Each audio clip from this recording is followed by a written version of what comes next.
podcast. My name is Keenan, joined by my brother Kyle, as always, joined by Timmy. How you guys doing today? Wonderful. Doing good as always. That's good. Kyle, how was the weekend? How was Syracuse? Syracuse was all right. It was busy, but it was good to see the family. It was good to see everybody. It was a cool weekend. Then we had UFC 295 at Madison Square Garden, which is always a great time. I was lucky to be in the building last year.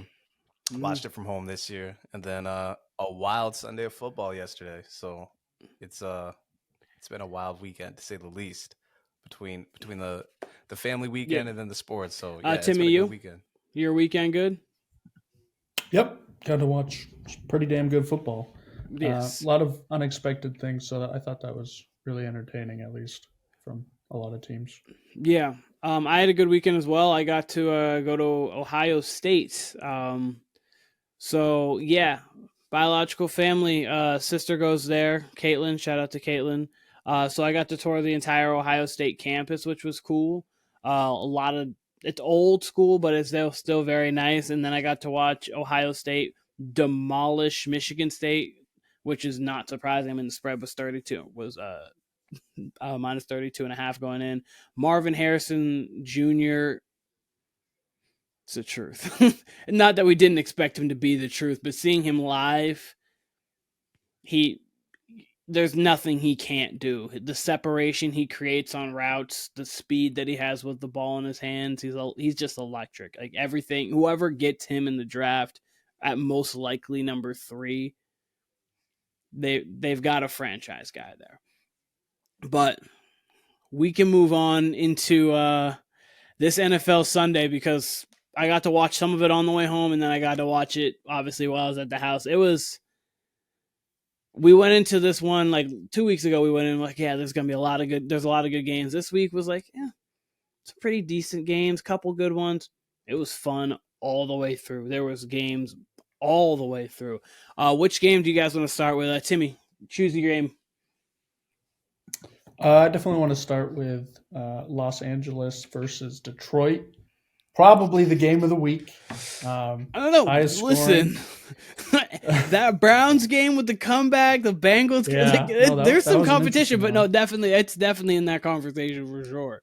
I think a lot of people going into the week saw Jacksonville, San Francisco as the game of the week, but this one probably should have just been picked as it because 2 high-powered offenses going at it.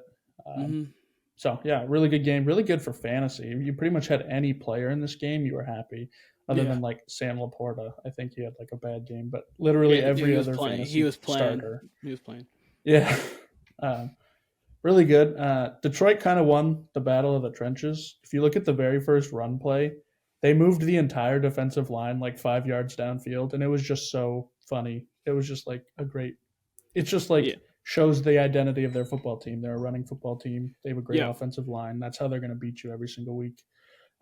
But then they can still throw it when they need to. Jared Goff looked good on the road, so that's always good to see. I really enjoyed that game. That was really fun. Yeah, that was a very interesting game for sure. I mean, honestly, it went as advertised. Like if you were gonna try to predict this game, you would have guessed it was a shootout, a 3-point game, probably with the Chargers loss. I mean, the Chargers went toe-to-toe with them. I actually weirdly like what I'm seeing lately out of the Los Angeles Chargers, even with Brandon Staley miraculously making it this far into the season. But I mean, that game went exactly as I thought, maybe a little more high scoring than I would have predicted. But I do have some concerns though, I know the Chargers do have a high powered offense when healthy, but that's the thing. They're not exactly healthy, and the Lions still gave up 38 to them. Still a good win regardless for the Lions, especially coming off a bye week, especially being on the road, like you said, Jared Goff, in the Cali weather, you ain't really got to worry about him. But I'm very interested to see what the Lions look like down the stretch, especially in some bad weather games, especially on some true tough road games. It doesn't look like we're really going to get that much down the stretch, maybe aside from Minnesota, because I still think they got 2 Minnesota games. But even that's a dome game, so those should be shootouts depending on how Dobbs acclimates himself, which, I mean, he's 2-0 right now. But I'm very interested to see what the Lions look like in the postseason if they have to go to Philly, if they have to go to San Francisco. And here's or the even thing, Dallas. I actually feel pretty comfortable and not that they're going to completely win, but I feel confident that they're going to compete if they had to go to those situations because of what Timmy just said and the fact of how well they run the ball. Gibbs has finally stopped easing him in. He is now, it's a 1-2 punch, and they now have the best 1-2 punch in football. I got David Montgomery with Jahmyr Gibbs is the best 1-2 punch at running back in football. I don't think it's saying much to say that either. One of the best plays I saw all weekend was Dan Campbell ran it on 4th and 5, and they got it. That is great. 4th and 5, confident as can be. Like yeah, we're gonna run it, and just hand it off to David Montgomery, and the offensive line just moves the Chargers. They have so much confidence on that offense. I've never seen Jared Goff look this comfortable. And even like when he was with Sean McVay, he kind of felt more a little sometimes how Brock Purdy can feel where like he has command of an offense, but like it's kind of he's just doing what he is told almost in a sense. Like this is my read, this is my read, this is my read. Because Sean McVay is such a good offensive mind, they had Todd Gurley at the peak of his powers. Their offensive line was good at that point. So they had everything that they needed. In this situation, he's just got weapons, and he's just like it's like you can just tell he's a veteran. The same way, like when you talk about Kirk Cousins, the way he was looking, it's like just a veteran quarterback who knows what he has offensively and just goes out there and looks great. Jared Goff looks as comfortable as I've ever seen him look. Defensively, though, that is going to be their concern. Hopefully, it really comes down to how elite can Aiden Hutchinson be. Because if he's elite, then that defense is going to be good and they'll be okay. If he's not being elite, it's going to be tough to find stops from time to time. But we'll see, obviously, if they can coach it up. Dan Campbell is from that defensive. So we'll see. We'll see. I mean, I would say, I agree with you. Goff, since he's been in Detroit, has looked completely comfortable. Like he's looked, I want to say, much better than at the Rams, but like you said, he's definitely improved, definitely grown, and seems to have full command of that offense. I do still have real questions. Like, sure, I have more confidence in him, like at San Francisco, at Dallas. Definitely not in Philly. He's still got to prove that he can play in cold weather. So Philly, I think, would be tough. But, if that defense shows up against especially San Francisco or the Eagles, I mean, you're looking at a 10-point plus win for either one of those teams. That defense has to show up. And they do have the potential, and they've showed it throughout the year. But, I mean, if that effort was against a fully healthy Chargers team, that's one thing. They came in with basically Keenan Allen, who stole the show, really. I mean, that was a throwback game for Keenan Allen. And he's been doing that. Overall, great win, regardless. An all-year thing for him. That 4th and 2 at the end He's been cooking this year. For sure. Yeah, he's looked great. But, I mean, to me, he was almost the star of the game yesterday. He was great. But the 4th and 2 at the end there, you mentioned the 4th and 5. That 4th and 2, they could have kicked a long field goal, gave it back to the Chargers, kept it. I mean, you got to love that. I mean, that's why Tim loves Dan Campbell. That's confidence in your team, confidence in your offense. So big win once again. Absolutely. Kyle, what game do you want to touch upon next? It's got to be Ravens-Browns for me. That was insane. Reminded me very much of the Ravens loss to the Steelers, and I think, was it week 2 or 3? It was early on the season, maybe week 4 even. They had complete control of this game. I mean, complete control of this game. And then all of a sudden, they go for it on a 4th and 2 at about midfield. All of a sudden, you get some turnovers. All of a sudden, you get a pick 6. All of a sudden, you get some plays from Deshaun Watson. And then before you know it, it's a good old-fashioned AFC North shootout. We don't get those a ton. But, I mean, you had the physicality in this game, but you also had 61 combined points. I was not expecting that at all going into this game. I thought it would have been a knockdown, drag-out game with the Ravens eventually pulling away, maybe something like 24-15, something like that. 31-30 in the Browns' favor. No, I would have never I think it's forecasted that. required, though, if you're going to Deshaun, have an AFC North game where both teams go over 30, there has to be at least one, if not two, defensive touchdowns. Like, I think it's just a requirement. Like, it feels like right. every time that these games happen and they're really high scoring, it's never just like, oh, this team throws 4 touchdowns. This one, it's like there's defensive touchdowns rushing. It's like whatever chaos it means to get to the 60-point combined mark is where it gets to. But go ahead. Yeah, no, I mean, that game was drunk. That's absolutely what that game was. I mean, again, nothing I would have forecasted at all between that matchup. And then, especially Deshaun. I mean, he started off bad, starts off with a pick six, and then really starts making plays at the end there. I've said this before. He reminds me so much of Steve McNair, even now. I mean, he looks like late career Steve McNair now with the way he can break plays, and he's just got a huge body. But I mean, the accuracy was there when it needed to be, and he was making plays at the end of the game when they needed to. So I don't know.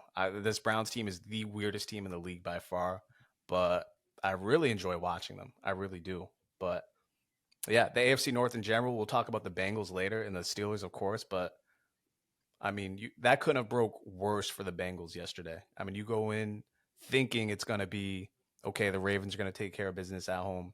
Bengals should take care of business against a Texans team that's not good on the road. They end up completely at the bottom of the division. Steelers win, Browns win, and the Ravens are still 2 games ahead. I mean, that's not great for the Bengals.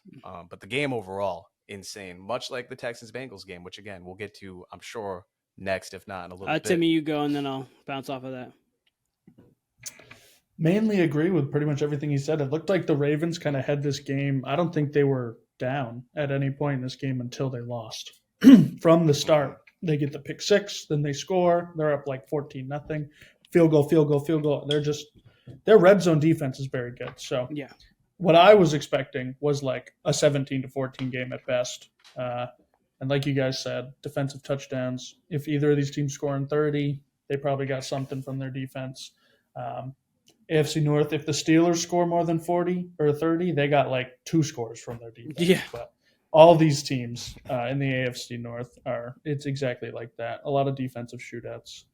But I definitely wasn't expecting 30-point games.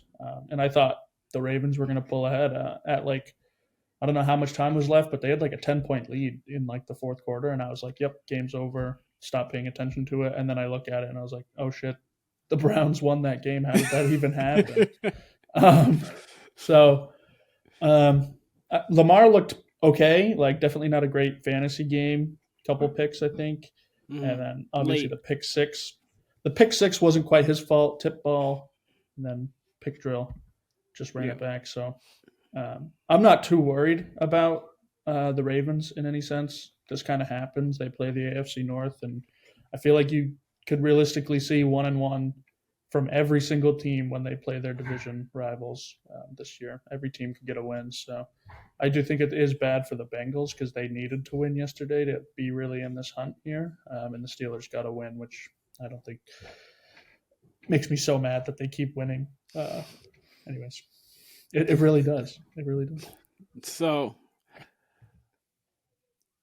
I agree that it is bad for the Bengals, but I don't think it's as bad because the Ravens lost and they play the Ravens this coming week. If they lose to the Ravens this week, then everything changes for them. This game matters, means the world.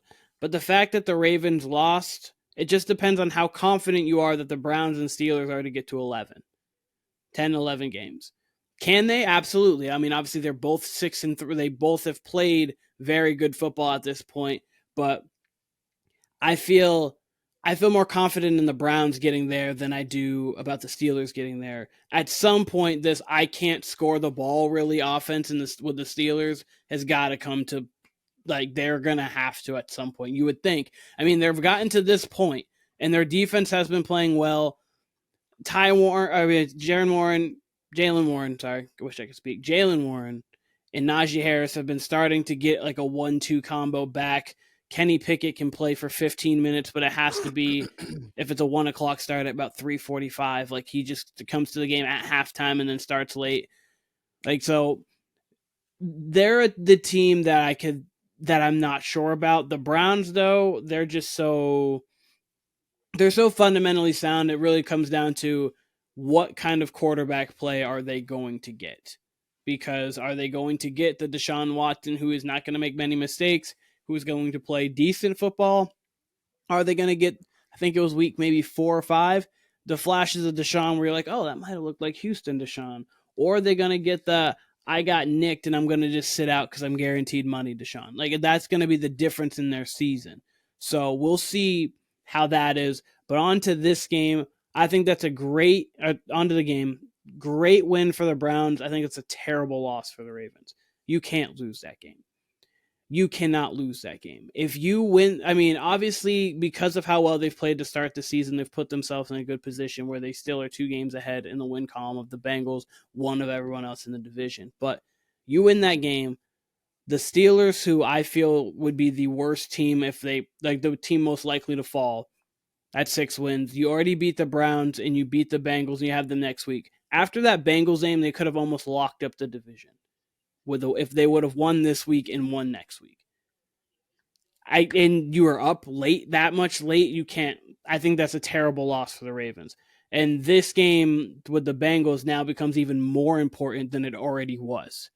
Because if you, especially because with the Bengals losing, which we're going to get to in a moment, that would put 5 wins. If you're at 8 wins and you lose, you still got 2 games between you two.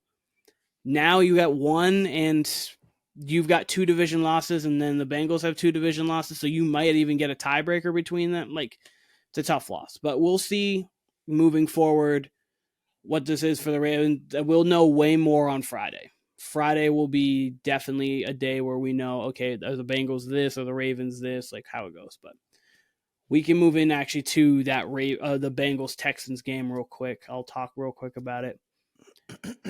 We're going to talk more about CJ Stroud probably later too. But Kyle, we got you going. Next you go. Yeah, no, I just wanted to touch on the way the AFC North is breaking out. I wanted to respond to what you said. For sure. I mean, I'd already figured like the Ravens were just going to win this game.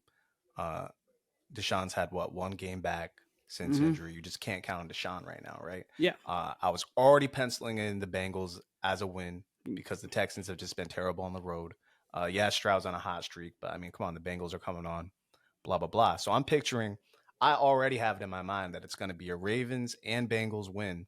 Wouldn't have been surprised with the Browns with the fact that just the craziness of the AFC North games that we've talked about, but wouldn't have expected it either, right? So I'm expecting Ravens, Bengals, and the Steelers all to win going into Thursday night's game.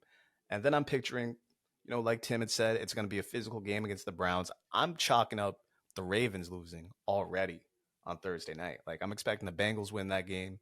That would put them at 7 wins? That would have put them at 7-3. Or that would put them at 7-3, and that would have put the Ravens at 8-3. If that's how that went. And then I believe so. Then that would have put the Browns at 5-4. Steelers would have been at 6-3 because I would have had them winning against the Packers. Then they actually face off this Sunday. Now you got the Steelers and Browns in pole position ahead of the Bengals. Same record. They're facing off Sunday, as we said. And now, again, Ravens kind of need this game. They don't need it as much as the Bengals. And truth be told, I do trust the Ravens in general. It sucks that both of their losses, or 2 of their worst losses, came against divisional opponents. It's kind of apropos, though, honestly, given how that division does play out. But it really, I mean, this Bengals game, it was there for them. They should have won this game. Stroud played well, but 2 red zone interceptions from Joey B. It's just not good. They needed Tyler this game. Boyd, and it would have been great. And they had Tyler Boyd with the drop. Too. I mean, man, they had a chance. Like they got to put that one to bed. That's a disappointing loss if you're a Bengals fan. But now they're coming off each crazy games. Bengals game less physical with the Texans than the Ravens-Browns game was. But I expect Thursday night to be low scoring, another weird-ass AFC North game. I don't know what to expect. Again, before I would have penciled in the Bengals already, just the Ravens coming off that game. Now the Ravens kind of need this game. I don't really know how to handicap it. I really don't. I'd still kind of give the edge to the Bengals just because they're in a must-win. But, I mean, shit. It's Week 11. That'll be the first game of Week 11. And we've said 3 or 4 times this year, Bengals got to win this game or their playoff hopes are over. they can't really keep going this way. You can't have 4 or 5 of these in the middle of the season and keep coming out on top. Eventually, it's going to run out for you. And the Steelers, as much as I dislike the Steelers, especially mid-season, they're starting to get momentum. The offense is starting to get something. It's not a lot, but it's starting to get something. The Steelers are going to keep winning, too. They got Tomlin there. They got Matt Canada on the sideline. I don't know if that helps at all, but, I mean, the Steelers seem to have a little something. The Browns, as we've seen, the defense is always going to keep them in it. And at the end of the day, like the Ravens, up until the fourth quarter, that game looked like the best team in the league, honestly. So I still have trust in the Ravens. I still have trust in the Bengals, but I just don't like the spot that the Bengals are in. That was a must-win for them yesterday, and especially after what happened in the division yesterday, as we mentioned. Yeah, they definitely – a win yesterday would have done them so well, for sure. CJ Stroud, as we said last week, and as we've said throughout the entire season, he's the truth. Like, CJ can – he threw his second pick this year, and it was the first pick he's thrown that he didn't get the ball on the next play. Because even on his pick, the first pick he threw, the team fumbled and got it back. So he was first and 10, CJ Stroud, after he threw his first pick of the season. It's the first time he's actually turned the ball to the other team this year. So he's been playing phenomenal. Obviously, the uncharacteristic picks by Joey B can't happen. But even so, defense still got him in position, and he still made every throw down the stretch, like late in that game that he needed to. And the throw to Tyler Boyd couldn't have been a better throw. You've got to catch it. You just got to catch it. And it's not guaranteed to win, by the way. I mean, we just saw CJ Stroud obviously drove them down to get the field goal, but we saw 7-8 days ago now him go 75 in 40 seconds. So, like, it's not a guaranteed win at that point, but the fact that they would need to get a touchdown, he have to do it back-to-back weeks, probably put you in a much better situation that way. But this game was so much fun. Joe's all the way back, obviously, as we know. That rollout, his deep throw to Chase, that's vintage. Like, okay, that's elite quarterbacking. That's what we like to see there. And what CJ just not blinking at all, like at anything. He's like, okay, he's coming back. All right, let me go orchestrate a drive and go get myself a touchdown now. They came back, made it a 3-point game. Yeah. And it's just a confidence that he already has. It's crazy. But that game, very, very important. But the fact that the Ravens lost and they play this Thursday makes that, for me, go from like a 10 out of 10 needed to win to a 9 out of 10 needed to win. Just because they can semi-rectify it with the Ravens and with them losing. But Timmy, you can go. You guys keep talking about how, this is a pretty big loss for the Bengals. They really did need to win this one to really be in the hunt, because they can't really afford many more losses. This was a much bigger win for Houston in my mind than it was a loss. Houston is now in the playoff picture. They're the 7th seed. They're in the division picture. Yeah, exactly. They realistically have a chance at beating Jacksonville and getting the win there of the division, which would be amazing to see from a rookie, and then a rookie head coach. This whole team, super young, to go in there and beat a team just full of like veterans is a really big win. So I think this is a much bigger win for Houston than it is a bigger loss for Cincy. I really like what we see from Houston. Last 2 weeks have been crazy for Houston. Just tons of yards of offense. If you look, CJ Stroud's over like 800 yards of offense in the last 2 weeks. He's a rookie, outplaying plenty of guys. So, and here's the thing. So they have the Cardinals this week, which I'm not penciling in anything, but they should win this game. The Jags have the Titans, and then they play each other. So say the Jags win and the Texans win. The Texans are now 6-4. The Jags are 7-3.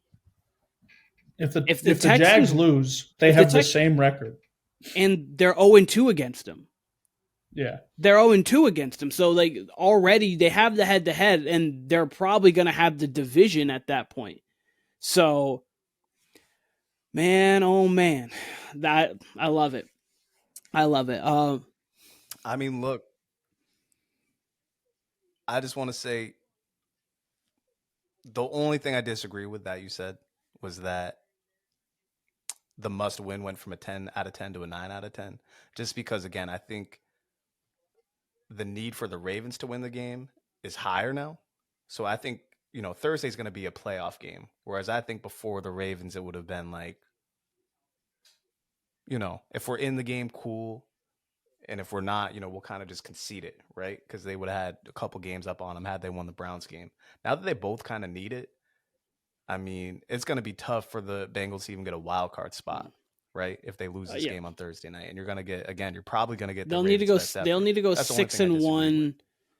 This is a 10 out of 10 must need and I get what you're saying by that. For me, it's just the win-loss numbers makes it a 9 out of 10. But for your point of the Ravens now are extra motivated because 1, they don't want to lose back-to-back. 2, if they do lose back-to-back, that means they have 2 division losses or 3 division losses plus one of them coming to the Bengals. So, yeah, no, absolutely. The sense of urgency has heightened a little bit in Baltimore. So I get what you're saying by that for sure. And on top of that, if the Bengals lose this Thursday, they stay in the back seat, right? And then again, Steelers-Browns play Sunday, but they stay in the back seat with no real sight of going to at least number 2. There was a clear pathway to number 2 prior, and maybe even an outside shot at number 1. Now, I mean, if they lose this game, there's like no shot of them getting past 3. I mean, who knows? Weirder things have happened. They still got 2 divisional games against the Steelers. They have to go 6-1 if they lose. Essentially, they have to go 6-1. Right. Now, we mentioned the Ravens and the Bengals. Those weren't great losses, and it was good wins for the Browns and Texans on the other side. We kind of alluded to it. The Jaguars, that was the worst loss to me of the weekend. They didn't even show up against the Niners.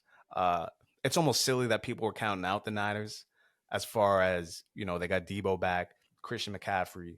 I mean, they had everybody back. And Purdy, the last time we saw him against the Vikings, really played poorly. Or sorry, against the Bengals, he played poorly. He was coming off a concussion where he got it in the same week.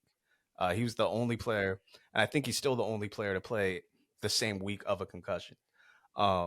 Niners, I'm not even going to say they're back because I don't think they ever left. They just got healthy. Jags didn't even show up at home, and you let them, get to the point where they're just trying to get McCaffrey his NFL record touchdown at the end. Like, they were unbiasedly just trying to go for it. They were clowning them. And by the way, while we're on the CJ Stroud topic and the chances they got against the Jags, I want to say all this talk about Trevor Lawrence being generational and CJ Stroud is showing you what a generational rookie actually looks like. Like, that's the best rookie we've seen. And how long, Keenan? Tell me. Ever. Maybe Andrew Luck and RG3 won it the year Andrew Luck. The best seasons of all time. You're looking at Cam Newton's rookie season. You're looking at Andrew Luck's rookie season, or what RG3's rookie season. I was going to say RG3's rookie season, and then Justin Herbert's the other year. Those are are going to be your best. Right now, CJ's is the best. Like, at this point, 15-2, and that's because that's a team no one expected to be this good already. Like, no one expected this. Yeah, we expect them to be competitive. But, I mean, look, the Jags shocked the hell out of me. I've said this time and time again each week. That London to no bye week to Thursday night stretch to divisional game stretch where they cleared all of that. Ugly wins, but they got the wins nonetheless. Shocked the hell out of me. But there was still something where I'm like, man, I don't trust this team yet. I don't put them in the lead of the elites yet. And then they come out and do this against the Niners. You would at least expect them to get 17. And then whatever the Niners do, whatever. They're hard to stop regardless. But you'd at least expect them to put up some points. They only put up 3 at home. That's disgusting. And I think Tim and I both left Trevor Lawrence off the top 10 list of quarterbacks. It's shit like this for me of why that is. I mean, he's just not as consistent as even Herbert. And back to the rookie seasons. Yeah, Stroud up for pure passing for rookie. It's got to be him and Herbert up there. Yeah. RG3, can you remember that one? I mean, RG3 was just so explosive all year. He really was a talented passer. But you combine his running with that, there was really nothing like that rookie season. Maybe Cam's too, but Cam wasn't even as gifted as a passer as RG3. We have seen no doubt prospects throughout a couple no doubts for Trevor Lawrence. Obviously was spoken as that, but Andrew Luck was like the guy, and he lived up to it. Obviously, he retired early, but he lived up to what we thought he was going to be. He just didn't continue to play, or else I believe he would still be a Hall of Famer. He might have been able to stop what the Chiefs kind of a dynastic-ish run has been because that team got an offensive line now. Could you imagine Andrew Luck with an offensive line? Jeez. But my point in saying that is RG3 clearly had the better rookie season. Like RG3's rookie season was electric. It had people questioning, is he better than Andrew Luck? The answer is no. But like that season had us questioning, like, yeah, he was at that time. It wasn't that the Colts made the wrong decision, because obviously Andrew Luck was just showing still to be great. It was just that it was like, is he ready? Like his mobility, his deep ball, like everything about RG3 was so electric that year. I missed that. Oh boy, I remember that season was great. I missed that very much so. They unfortunately lost to the Seahawks in the playoffs, and that was when he got injured and then kind of went downhill from there. But it did. I have thoughts about RG3's career that I'll save for another day. I don't think he ever got a fair shot. No, and I not think always. A lot of these guys don't get fair shots. I very much agree. And by these guys, I mean black quarterbacks. These guys. Just disappear quick. Yeah, right. These guys. Right. The Warner Brothas, actually. But Timmy, what game were we on? Now that I'm thinking about it, did we move on? Oh yeah, the Jags game. We were kind of on the Jags now. Oh yeah, the Jags game. Did you have anything else to say about the Texans game, Tim? Or I know you talked about the Texans. If you're not, then just go right to the Jags game. How'd you feel about that? Pretty much everything Kyle just said. It was kind of embarrassing to see the Jags just not be able to run an offense. The 49ers defense looks pretty good. It's kind of crazy what happens when you have two people that lead the league in pressures. But yeah, normally we see a lot of like the weight of the team kind of carried by ETN a little bit this year. We haven't seen Trevor Lawrence take over a game, right? And even if he does, it's because he dumped it off to ETN and he took it 60 yards to the house. Like, we haven't seen that. ETN has been the guy. So I would like to see some more going forward. And I'm totally agreeing with Kyle. Like, I can't put the Jags in the elite conversation. I don't even know if I can really put them as like a top 10 team right now, just because there are so many teams that I think I would pick over them in a head-to-head matchup. Until Trevor Lawrence can really like be the sheriff and kind of be the commander of their offense and like take over and maybe throw for 303 touchdowns. I just don't have faith in them winning. And even if they make it to the playoffs, I don't know if they can beat any of those teams. So worry. Listen, I'll say this. Okay, go on, Kyle, and then I'll say what we're going to say.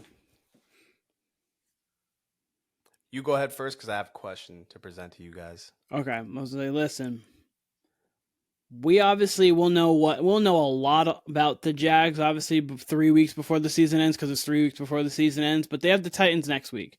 Then they got the Texans, Bengals, Browns, and Ravens. That's a tough sounds like 4 losses. But okay, so they've beaten a few playoff teams so far. They beat the Saints, playoff team. They've beaten the Steelers, playoff team. They've beaten the Bills, playoff team. Obviously, the Colts are a 500 team right now. They're not great, but they've been able to play decent football. They had a great stretch, Kyle. I don't want to ever take credit away from that. They had won 5 games in a row. They were looking pretty good. They've lost the 2 true Super Bowl contenders in who they've played. Because to me, I didn't have the Bills making the playoffs before the season started. To me, they're a playoff contender. I don't have them as a true Super Bowl contender right now. They played the Chiefs and they played the 49ers. And they scored a combined 12 points against those 2 teams. That's not going to get it done. Especially... Not a single touchdown. Not a single touchdown. And especially when you're getting MVP conversation thoughts prior to the season, because you see how you played the second half of the year. Obviously, we know what you did against the first half against the Chargers, but that second half, you were electric. You played a decent game against the Chiefs in the playoffs. We understand that. That's fine. The Chiefs are who the Chiefs are. Losing to them and losing to Patrick Mahomes in the playoff game is not a bad thing. And you come in, you're like, okay, we got Calvin Ridley coming back. He looked pretty good. So he's looked pretty good so far this year. Christian Kirk's been his number one. Evan Ingram, Travis Etienne, got a pretty decent offensive line, but got Doug Peterson there calling plays and helping out offensively as well. You're like, what is this team? What is not to like about this offense? And this offense hasn't had a game where they really like blow your socks, like they don't blow you away. They scored 30 twice. 3 times, sorry. They've scored 37 against the Colts, 31 against the Colts, and 31 against the Saints.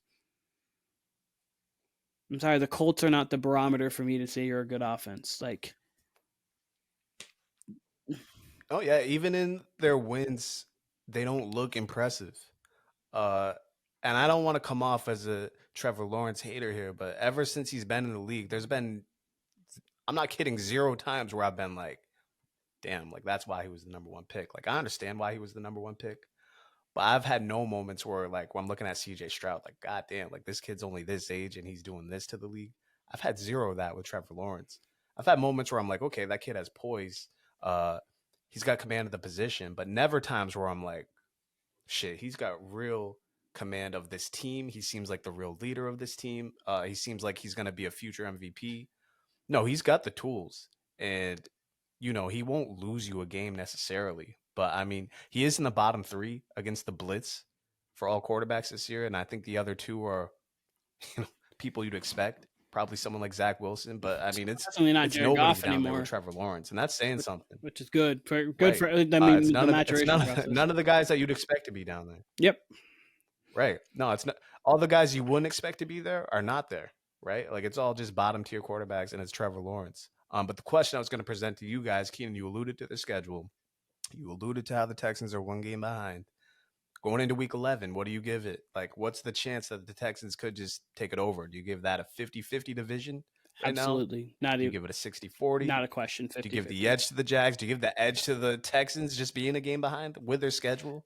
You could almost give the edge to the Texans. So, by what week? Just in general, just from now to the end of the season. Okay, so as I said, the Jags schedule is very, very tough. As I said, it's you have the Titans, you have the Texans, and that Texans game is actually a home game for the Texans, which matters.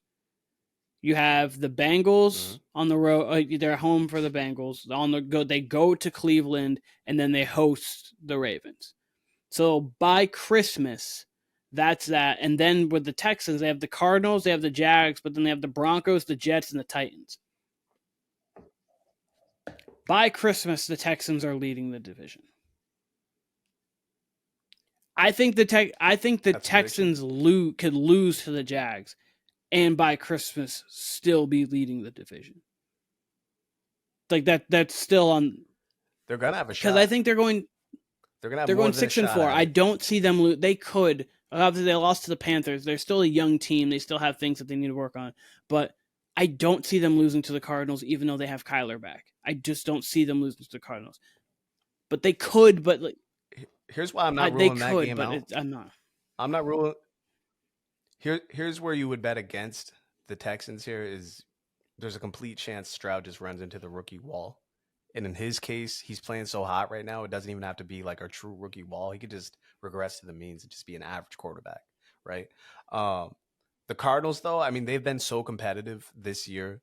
And then you add to the fact that Kyler's back and he can just kind of pull out plays like he did yesterday on that third and long, where he's going to be playing for, let's be real, his next job or wherever he's playing next. We don't know what Kyler's future looks like.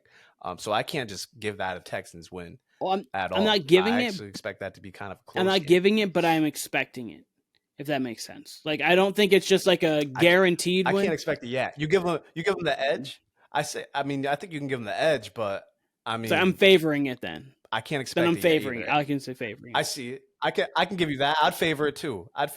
But the fact that he's a rookie just playing so hot, it seems like at some point he's got to. This would be the game. This would be the game to do it, because maybe you're looking ahead and like, oh my God, we actually have a chance at that division. We play the Jags in a couple of weeks. We could win we could completely sweep the season series. We kind of look over, kind of like the Bengals were to the Texans, in a sense, because like obviously they're coming off the Bills and the 49ers. Then they go, or the 49ers and Bills, and then they go into the Ravens afterwards, and you have that Texans game, which is like we just need to play well and we'll win the game kind of mindset. And obviously where you do have credence is that the Texans didn't just take advantage of the Bengals. Like they just straight up outplayed the Bengals in a game that the Bengals, again, we all just thought they were going to win that game. The Texans have not been good on the road. Like there's a sizable difference between them at home and on the road, and they just straight up outplayed the Bengals. In Cincinnati. Timmy, what do you think? Do you think that the Texans can win the division? Will win the division? What chances do you give them? Before the podcast started, I talked to you guys. I said I had a bold take. You guys have literally already said it. I actually think Jacksonville doesn't make the playoffs. I think they fall completely out of the playoff run, and I think Texans pull away with this division, and I think they're going to be the 4 seed probably. I'm fully favoring it. I think the schedule is easier for the Texans. Like you've said, they've got the Jaguars have a tough end. Yeah. You think that the Texans are going to be ahead by Christmas, and I don't think they're ever going to fall behind them. The thing I'll say to Kyle is what's your 7? I have the Bills squeaking in. Really? So I have the Steelers falling out and then the Bills squeaking in. So I was going to go over that. Do you have the Bengals scenario, but in? Yep. Bengals in, Bills in, Kansas City, obviously Baltimore, and then Houston in, and then the Dolphins. But no Cleveland. Oh, I do have Cleveland. Sorry, I did. Yeah, you named 6. Okay, so it's 7. Yeah, so Cleveland's in there. I lost my train of thought. Not gonna lie. You said you were gonna respond to me.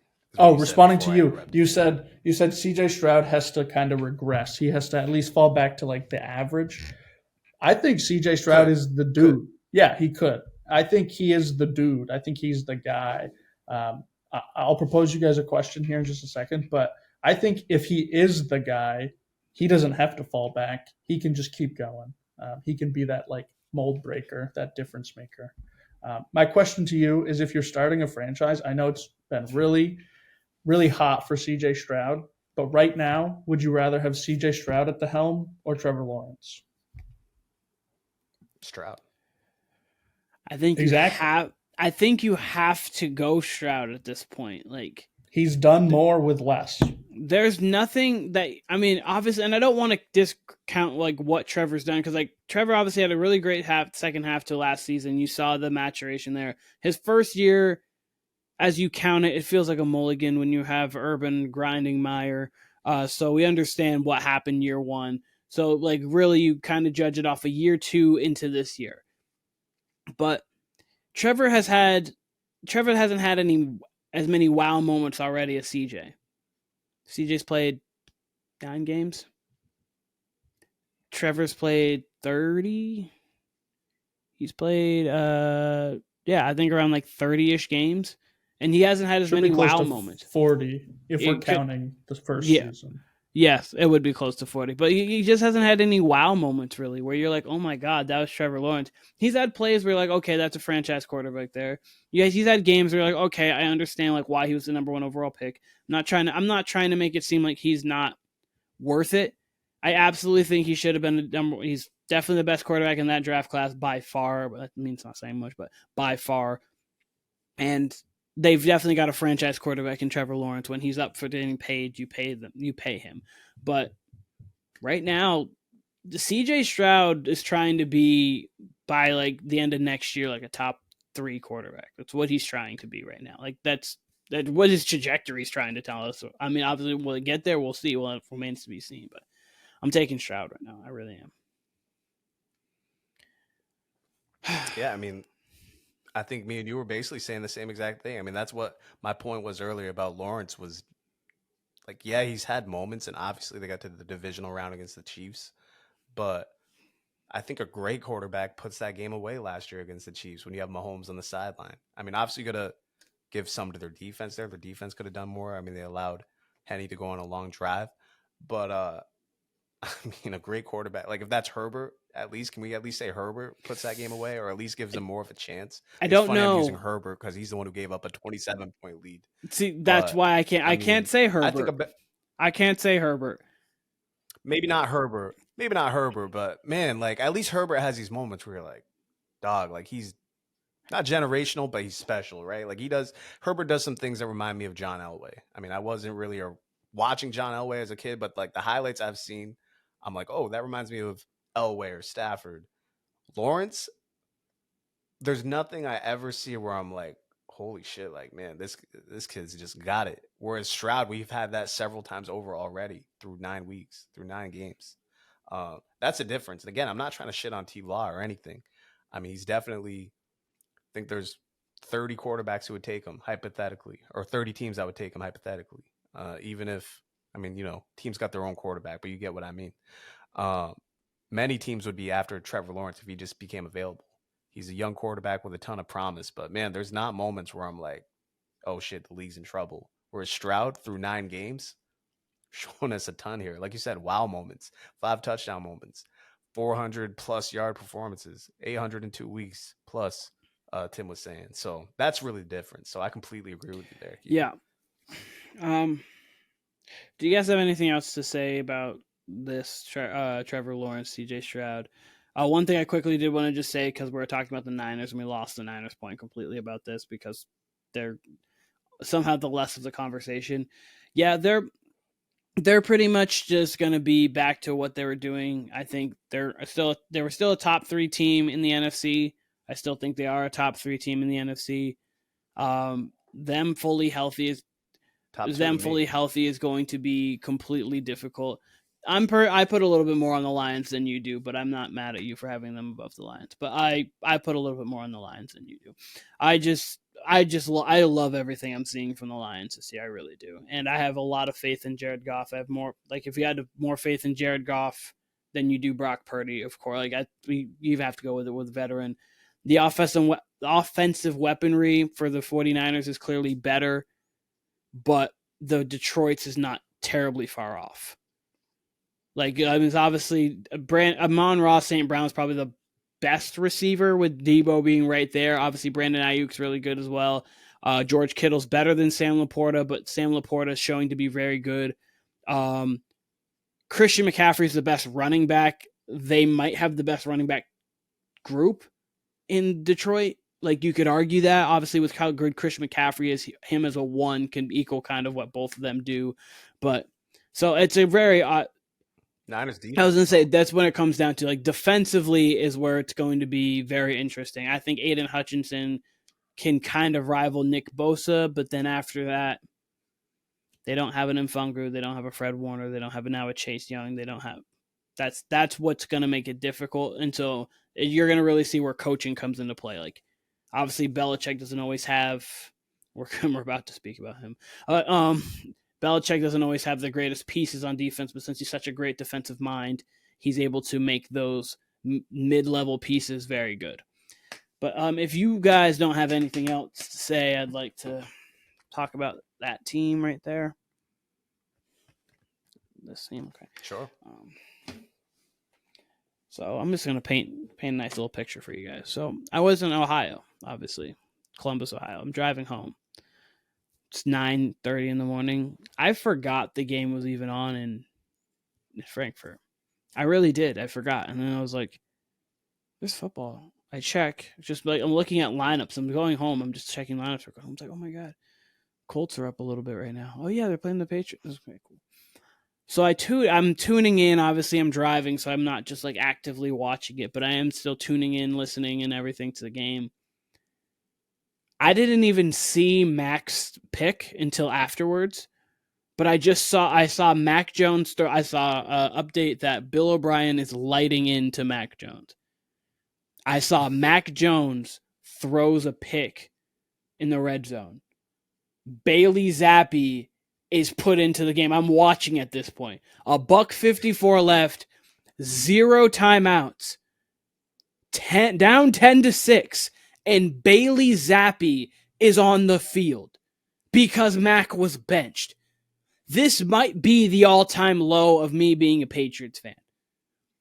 And I then witness Bailey Zappi almost throw a pick, couple completions, and then I see a fake spike where he throws it into 4 human beings, one of which was wearing blue, I believe. I believe we were wearing blue. 3 of which were wearing white. What are we doing? I don't even know what. I have come on here and I thought that the Raiders game was my low. This is lower than the Raiders game. Bill looks clueless. He looks clueless with this roster. He doesn't know what to do offensively. I don't think he's ever been this shocked in his life.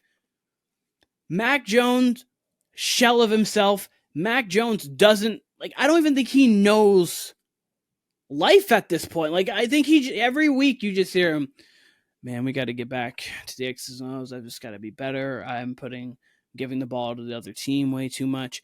Sir, you've said this last 7 weeks. We get it. Minus the Bills game. We get it. You keep giving the ball to the other team. Figure it out. I don't think Mac Jones is a terrible, terrible quarterback to where he's never going to be anything ever again. I think he's probably just Sam Darnold. He's going to be a backup. You might, when you put him in, he's like, okay, a veteran guy who can get you a win here, get you a win there, be nice for the locker room. But he's no longer needs to be on I'm upset if he's a Patriot next year. And it's not because he doesn't deserve to be a quarterback. It's because he needs to be gone from this roster. He just needs to be gone. We need to freshen it up. Bill Belichick, at this point, to me, needs to be gone from this roster. Not because he can't coach. They just need clean house. Clean house. Lose to the Giants. I want them to get demolished. And I would love it, too. If they lost to Tony DeVito and lost the game, which it's still up in there somehow possible, if they did get the number 1 pick, that is the only goal this year. Or number 2, whatever it is, top 2. And not be 2, please. But that's all I'm hoping for. I hope they go 2-15. This team's an atrocity. This team sucks. I've never been this upset as a Patriots fan in my 22 years of actual fandom. My first memory was them kicking a field goal to beat the greatest show on turf. That is my first memory of the Patriots. And from that point on, I've expected excellence because that's what I got for 2 decades. Obviously, Tom's not there. And even the Cam year, they played hard. They had the most people out because of COVID. We understand. The next year, Pro Bowl Mac, they get to a playoff game, they get blown out, and then obviously last year, they were just at 9-8. I believe 1 game out. They lost to the Bills in week 18. The Dolphins ended up winning, so the Dolphins ended up getting into the playoffs. We get it. It's fine. But they competed and looked like they cared. This team doesn't care. Come on, Kyle. I'm sorry. I'm sorry. I mean, I would disagree with that. This team doesn't care. I mean, this team hasn't I don't quit care at about all. this team. That's Sorry, one thing I would say. That. Clearly. I mean, I've said this. I will never get behind tanking, and you're never gonna please name me one time when tanking's worked in the NFL. It hasn't, because no one ever tanks. You're never going to have a GM or a coach or anybody coincide, and especially Robert Kraft. You're never going to have anybody co-sign. Oh, I agree with that. I completely agree with that. Me as a Keenan Warner, as a Patriots fan, wants to see the Patriots 2-15 when the season ends.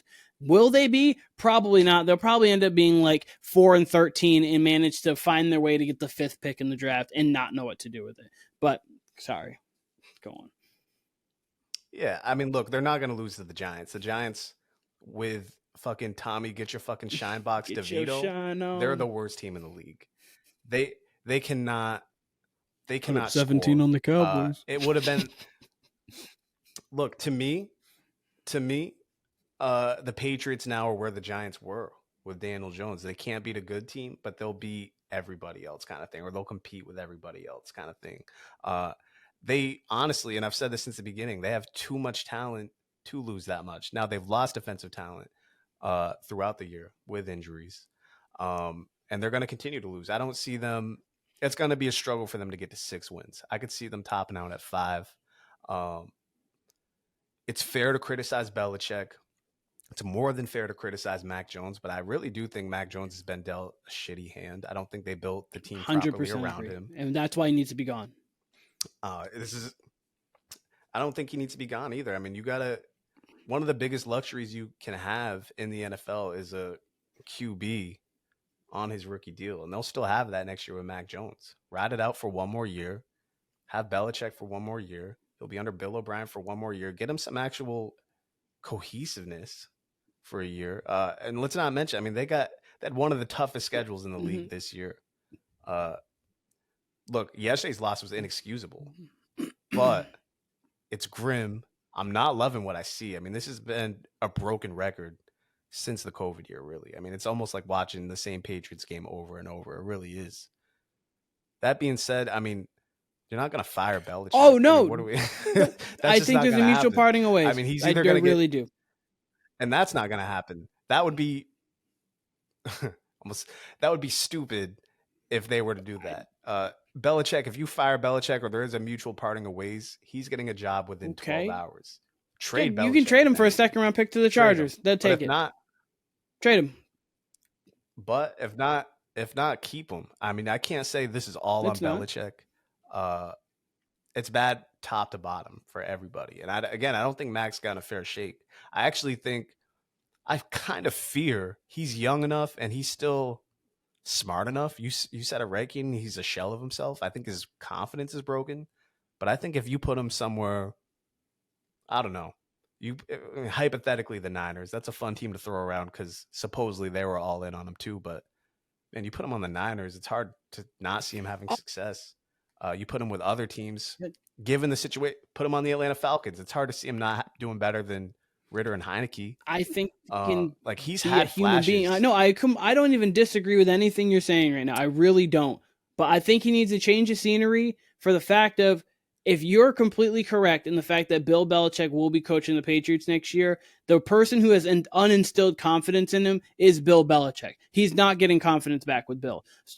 So I know that's why I think he's got to go. And I don't think he's even bad. I really don't think Mac's bad. I think on another team, he could be a serviceable quarterback. He'll probably be, like I said, Sam Darnold. Sam Darnold started someplace, has been a career backup otherwise, get paid, be there in the locker room, can win games when needed to. Taylor Heineke, those kind of guys. The Patriots are just not for him. And it's unfortunate because I really don't think he's bad. I just think he needs to get out, because if Bill Belichick's there, the guy who took his confidence is not going to instill it back into him. I just can't see that. But sorry, go on.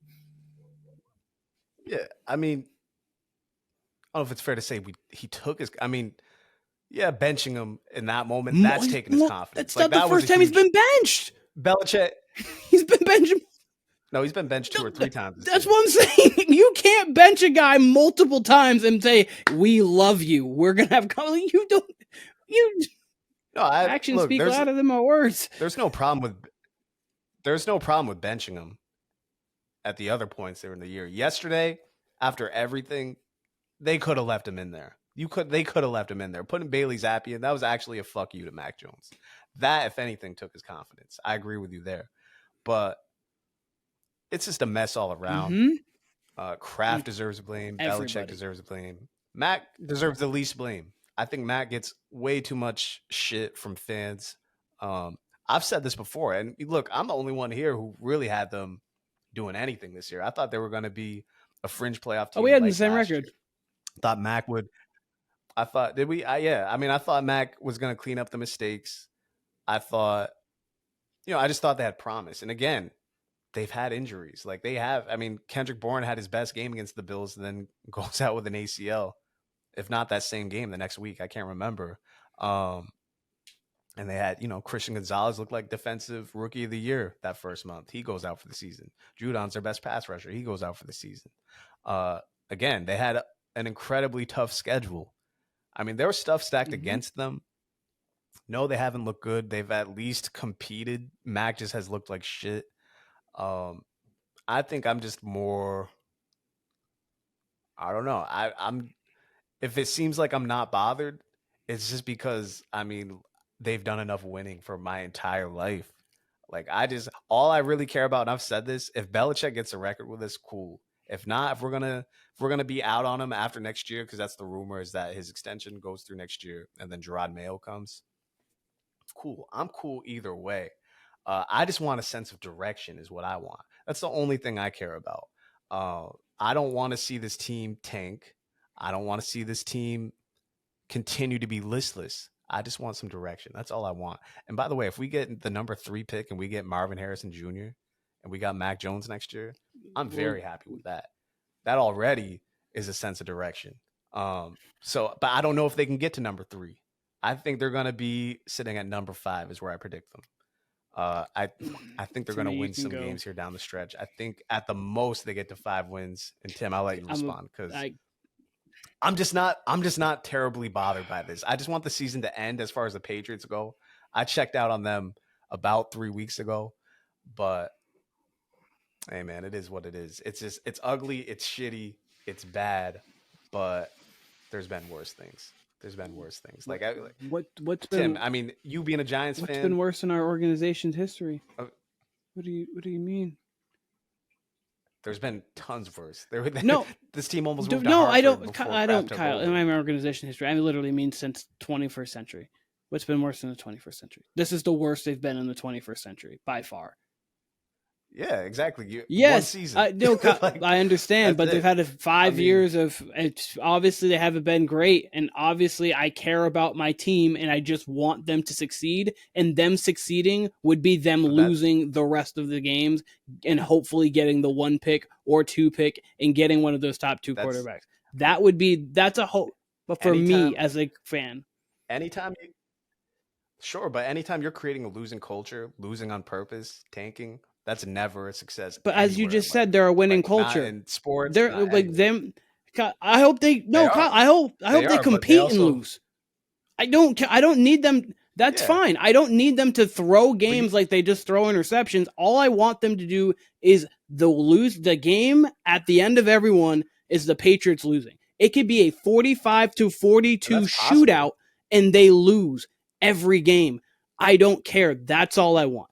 That's all I'm saying. That's possible. But, well, let me say this. They're beating the Giants whenever they play them. They got them, week next after week. Next, or is it next week? They're beating the Giants. The Giants are terrible. All right. I think we got the Raiders at some point. Am I correct? Okay, so the rest of our schedule is we just lost to the Raiders a couple weeks. That's right, we did. The Giants play them next week in New York.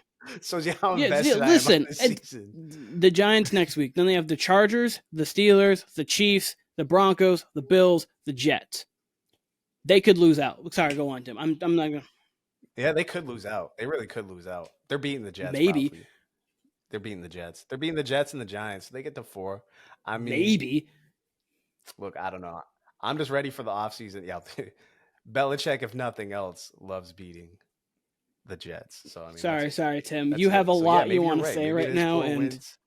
We did cut off Tim. I was gonna ask Tim what I was saying when I said there's worse things. I was gonna say, Tim, the Giants made the playoffs last year. You guys had some hope, and then now you legitimately might not win a game the rest of the season. Like that's got to be to some degree gut wrenching as a franchise. Yeah, you might get Caleb Williams. Yeah, you might get whoever, but that's not a fun place to be as a franchise, especially coming off a promising season. I would say the Giants are in a worse, like you said, they're in a worse spot than the Patriots are, 100%. Yes, we all agree. I'll say it right now: the Giants will beat the Patriots. That's going to happen. I hope. Okay, I hope you're right. You're right. If that happens, exactly, they're going to be right in. I think they're in contention with like the top 3 picks. I mean, to say 5, they're at 5 isn't like crazy at all. If I'm saying they're going to be top 3, as the only one in this call right now to say that the Patriots were going to be bad this year, I feel pretty good. And you said 3 wins at one point. I did. Even 5. And here's what I'll say. I completely agree with Keenan on obviously don't tank, don't try to lose games, but it would be best if they lost these games. Yes. Is basically my theory. Because that's my theory with the Giants is like the season's gone. I don't care. Let's get a higher pick and then let's get some talent. I have a question real quick and to go on your point. What would be a worse season for you at this point, Timmy? Them win 5 games, get to 5 wins and get the 7 pick, or them lose everything and then get the 1 pick? What's a worse season? For the Giants or the Patriots? For the Giants. Do you think it would be worse better for them to get to 5 wins? I would hate to see them get to 5 wins. My point we exactly. Need difference makers. The same way about the Patriots. Yeah, they need exactly. No, and I think the point was just confusing maybe at one point. But obviously, I don't think you want your team to lose. But like the outcome that would be best for their team is if they lose. Yes. That exactly is what I mean. I don't Now- mean like I want them to go out there and just 45-0 every week. I would like Exactly. them to play and just like don't even play. if every Yeah. game was like last week or like the Raiders loss or like whatever losses like that, just close games. We don't make some plays down the stretch. People are still progressing, playing well. You see some signs here. Ramondre's playing a little well. The defense we're completely fine with, but they just end up losing games. That is my hope. I just hope they go 2-15 because Caleb Williams will change life, and then we get T. Higgins, and then. And my response to that would be, it's cool saying that as a fan, but when you're in the locker room as a player, you're losing 8 straight games. That's culture building. That's not. It's never good to just lose out. No, like unless you have an actual sense of direction. Getting Caleb Williams is a sense of direction. Which the Patriots. That's what I'm telling you. That's. Not if you don't know who your head coach is. If that's the case, then you get a new identity and you build a culture, and you already have a winning organization. You have a winning owner in Robert Kraft. So, like, I'm having confidence in the fact of what the Patriots mean as being a Patriot. Plus, you getting a winning quarterback. You see how Joe Burrow came into a terrible organization and changed that around. The Texans, CJ Stroud, we're seeing it right now, went into a terrible situation. We're seeing him a rookie QB and a rookie quarterback, and they've changed it already. The entirety of what we think about the Texans changed in 9 games. And I'm saying just as well as you have a chance at that, even if you draft that guy, you could still draft that guy and shit turn out completely wrong. But you have to hope. I mean, Tim's been in 3 rebuilds since the Eli era, right? Y'all have basically had like 2 or 3 rebuilds, even with Eli. Like, it does not. You know how many top 10 picks I've seen? Yes, plenty. It's like every year. That's what I'm saying. It's plenty, but Caleb Williams doesn't always come along. But we still don't know about him. I would rather him than Mac Jones. Are you rather Mac? Yeah, I would. Okay, that's all I'm saying. I probably would. That's literally all this comes down to. I probably would too. But I'm saying losing in the NFL is never a good thing. Just as I've called winning in the NFL intoxicating. It's just as intoxicating when you lose in the NFL. So I would always rather be in that 7-9 range than I would rather be in that 1-4 win range. Like I would way rather be in the 500 range than I would be like. And 9 times out of 10, I agree with you. Because then you're lifeless. No, 9 times out of 10, I really do agree with you. But they're 2-8 2-8. They have no hope. Yeah. They're not win. No, that's what I'm saying. This season specifically, like before the season we were talking, and I had them at 9-8. I was like, I would like to get Caleb Williams, but I don't think this team's bad enough to do so. This team apparently, because of the injuries now, is bad enough to do so. I would like to do it. If they don't get him specifically, they can obviously get a difference maker within the top 6 picks. So I'm not saying it only has to be him or they won't be able to do anything, but he's clearly the best player in the draft, and that's what I am hoping for. So I think he could change the fortune in New England. I guess I'm just more weary of quarterbacks at any point in any draft than I am like a position player. Like I'd almost rather have Marvin Harrison Jr. than I would a quarterback. We've just seen it. We just talked about it with Trevor Lawrence and CJ Stroud. You just really never know. I mean, Bryce Young was the number 1 overall pick. Mahomes went mid-round, right? Yeah. Like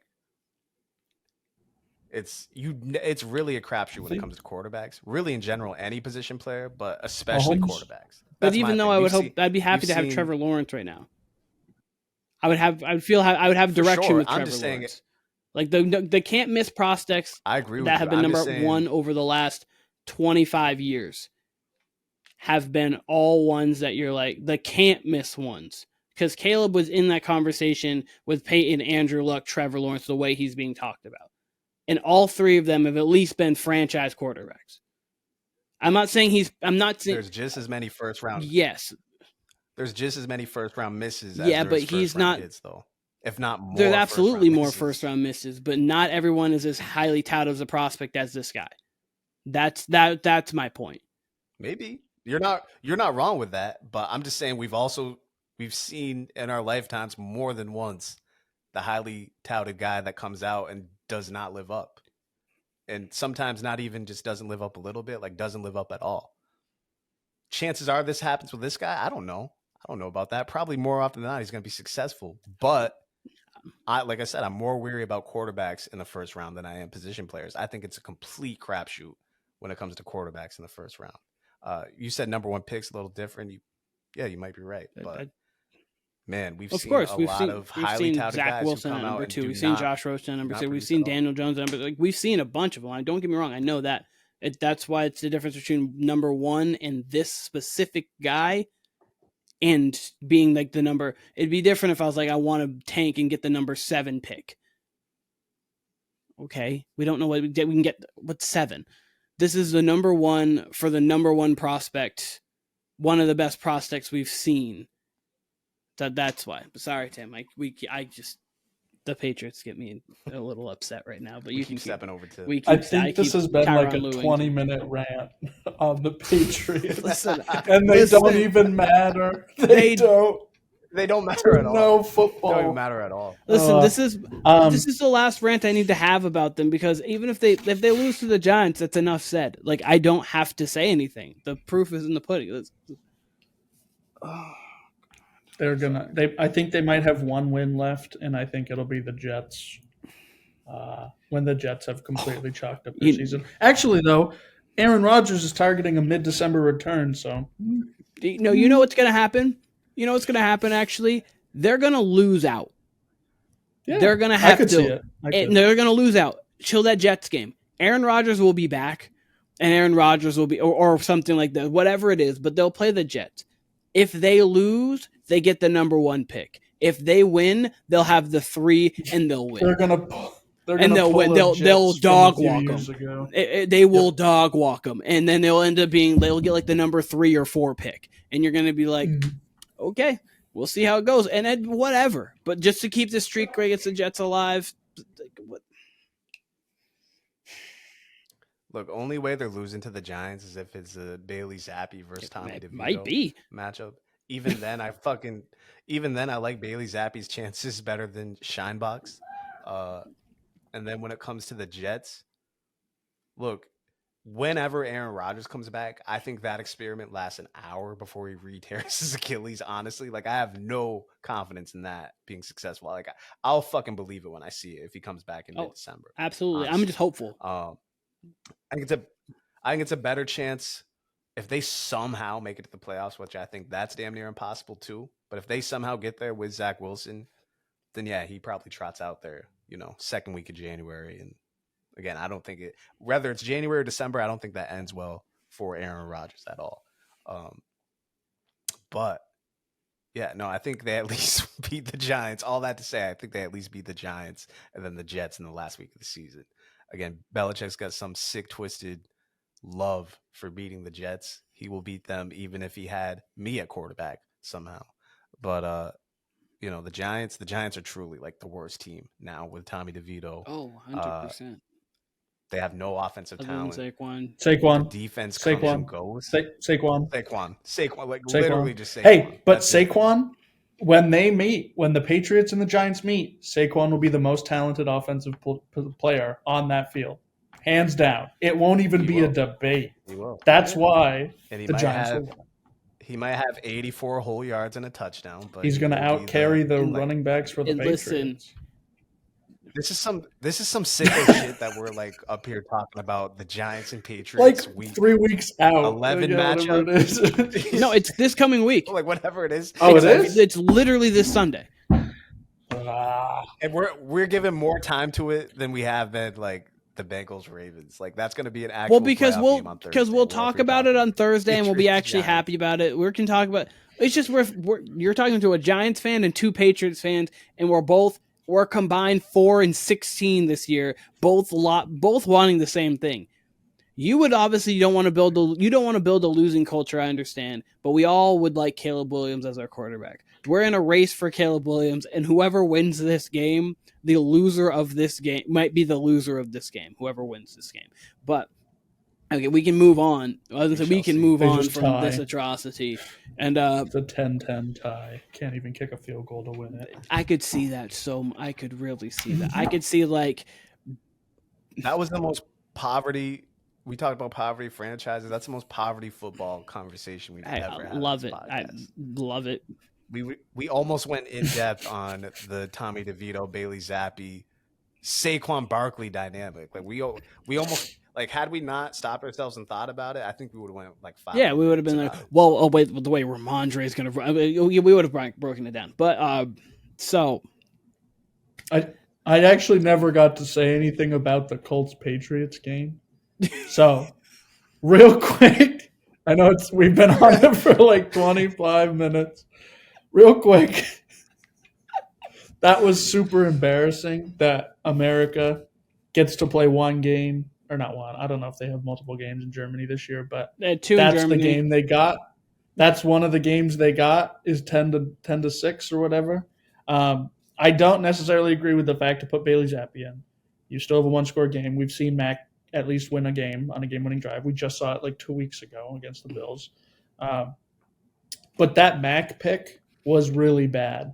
And I think it just comes down to like it comes down to like fundamentals. If you look at the play, he just doesn't look like he has his feet set. He just threw the ball before he wanted to throw the ball. And I think that's what O'Brien was and I think that's what O'Brien was yelling at him for, was because there wasn't really a lot of pressure. He could have stepped into that throw to make it. And it looked like if he put it right where he needed to, that would have been a touchdown because Gesicki was there. Oh, Gesicki was open. He threw a step back fadeaway and airballed it. Yeah. He fadeaway jumpered it when he should have just like made a quarterback decision and throw the football. Yeah. He should have just stood there. Yeah.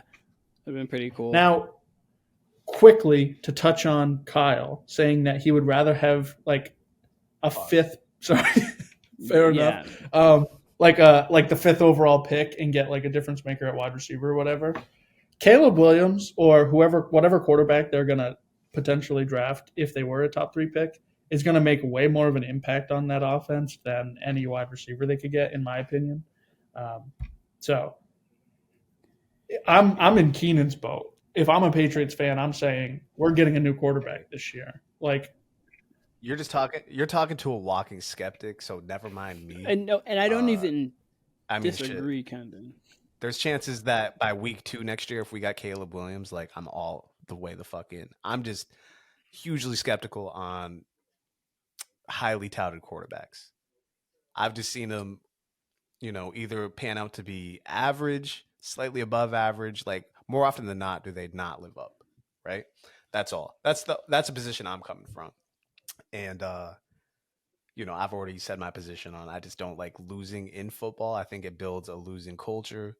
The Patriots in general are just in an awkward spot with Belichick, where he is the greatest coach of all time, gunning for a record where it's probably time for him to go. But at the same time, like he's shown some sort of passion to coach. He's shown some want to be here. I didn't realize until the other day he broke up with his longtime girlfriend. Maybe that's what it is. Like maybe he's like maybe he's door dashing every night. Like maybe like he's Did you see the Twitter video? I don't know what it is. There's I saw something on my Instagram about it, but I didn't actually see. It's just him. It looks like he's doing like the walk of shame after a night out. He has no shirt on, is leaving somebody's house, and it's just a Ring doorbell cam of him like looking like, where did I park, and getting the hell out of there. Just kind of funny. Yeah, just out on the town doing his thing. But yeah, he might be going through some sort of, can't say midlife crisis, but end life crisis. Maybe. He is like 80,000. He's going through football mortality crisis. Like he's like, wait a second, I'm not immortal. We need to get him like we either need to get him like a mail order wife, or we need to get him to the massage parlor that Kraft went to. Oh, I thought you were about to say Deshaun. I was going to say that is crazy. No, Deshaun. Deshaun's in his own I sicko boat thought over you were there. gonna say Deshaun. I was gonna say that is a crazy spot to get into. But yeah, no, the one that Kraft got, give him on the private jet, him and Meek. I'm sure Bill Belichick could listen to "I'm a Shaq and Kobe" and think it's pretty cool. That's a great album, by the way, from what I've heard of it so far. That's entirely too much Patriots. I do want to say just to the game itself. And I said this a couple weeks ago. I am all the way sick of these international games. Again, please name me one that you can remember that you're like, oh, that was an amazing game. Wow, what a London game that was. What a Germany game that was. Like, there's none. Like, they're often underperforming. They're often low scoring. They're often just listless. I hate them. I really, truly hate them. Like, the only thing cool about it is that we get to wake up and literally have football from dawn to dusk. 12 hours, basically 14 hours. That's the only thing that's cool about it. Other than that, like, no, like Mexico City, cool. They're like somewhat in our time zone a little bit, whatever. But London, Germany, it'd be one thing if this was a 32 game season, but even that's still not a lot of games, but to take two teams, and in this case, what, 10 teams? I don't know how many international games so 10 there was, teams. but 9 technically, because the Jags played twice. Yeah. Okay, so to take that many teams out of their normal schedule and send them to a neutral site overseas, that's so much. It would make more sense for it to be basketball. 17 game season. In an 82 game exactly. season. Like, when basketball does these games, it makes a ton more sense, but it's completely unfair to football. And the best example I've seen of this is someone said, I forget who it was, but they said like the EPL, right? They have, I believe, a 38 game season. And theirs, obviously, it's different. They don't have a tournament at the end. Like, whoever's ahead at the end of the season wins, and there's relegation involved in these leagues too. But it would be like taking one game or maybe 4 games, taking random teams throughout the season, bringing them to New York City or bringing them to LA, and having them play. Like, that's such a disadvantage too. Like, it's just these short seasons. It makes no sense. It would make no sense in soccer. It absolutely makes no sense in a 17 game NFL season. And again, more often than not, baseball would make sense. Like if they went to like the Dominican Republic and then they had like a series in Japan. Not that obviously because baseball's huge, obviously in those spots. Like it would make sense. There's 162 games. Like it would make sense. You just put like a small. I understand it's travel for them too, but like you have so much more time to recover. If you go on a 3-game losing streak, it has no because of that. Yeah, it has no bearing on your season. Whereas the Bills have a legitimate gripe that this London game like threw off their whole season. They have a legitimate gripe there. They were playing well going into that game. They come out of that game banged up. They lose to the Jags. Jet lag, the whole thing. Jags had a game there the week prior. Like the Bills have a legitimate case. Now we'd all clown them for making that case, but they have a legitimate case that snowballed their season to some degree. All right. So we were talking. Obviously, it's not the mid season, but what would you have awards wise? Did you, Kyle, prepare awards like who you have like at MVP and things like that at the moment? Because I know that we're. Me personally, it's hard. It's hard to narrow it down. I mean, you got Rookie of the Year. Yeah, that looks like Stroud. Defensive Rookie of the Year, you could say Jalen Carter, maybe. Christian Gonzalez early on. It looked really good for him, but that was 4 games. But Jalen Carter looks really good on the defensive side. As far as MVP goes, Offensive Player of the Year, you could give it to McCaffrey. But Coach of the Year, MVP, those to me are wide open. MVP, and we've almost kind of touched on it every week, damn near, like since like maybe week 6. No one's separating themselves. Absolutely nobody. If you're giving it to Mahomes, you're giving it as a legacy act. Lamar could have really stamped it. The Bengals have been too inconsistent for Burrow to be there.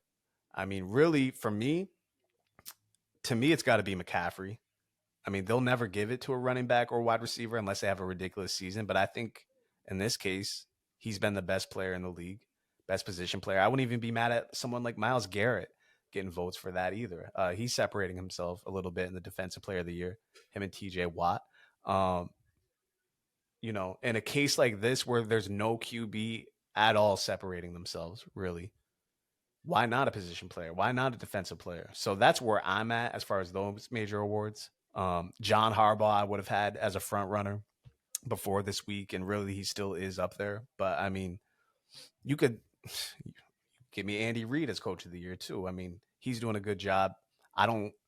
You've heard me time and time again say I don't love this team, but here they are with one loss still, or two losses now after that Broncos game. Kevin O'Connell, though, you got to give it to him too. Look how they're battling with no Kirk Cousins, just picking up Dobbs from Arizona and just going 2-0 with them. So I guess now that I'm thinking about it, he would be my coach of the year front runner.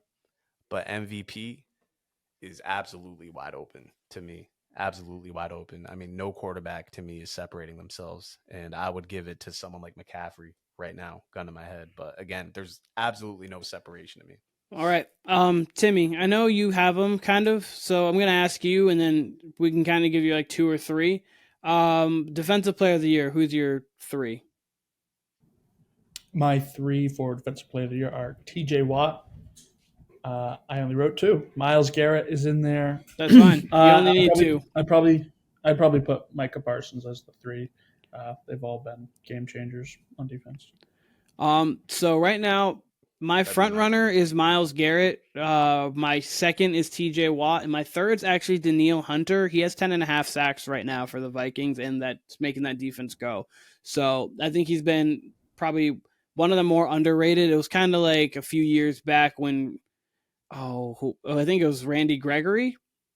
Or no, not Randy Gregory. Mm-hmm. Someone had 16 sacks, and now I'm even forgetting. This is how forgettable it was. They had 16 sacks. It was second in the league in sacks, and no one talked about it. But anyways, okay, so offensive player of the year, who are you going with? Give me like 2 or 3. Real quick, defensive player of the year, somebody that I think squeaks into that position is Max Crosby. Love him. He's great. Yeah. Offensive player of the year. Max for me I didn't have him written down just because of the record.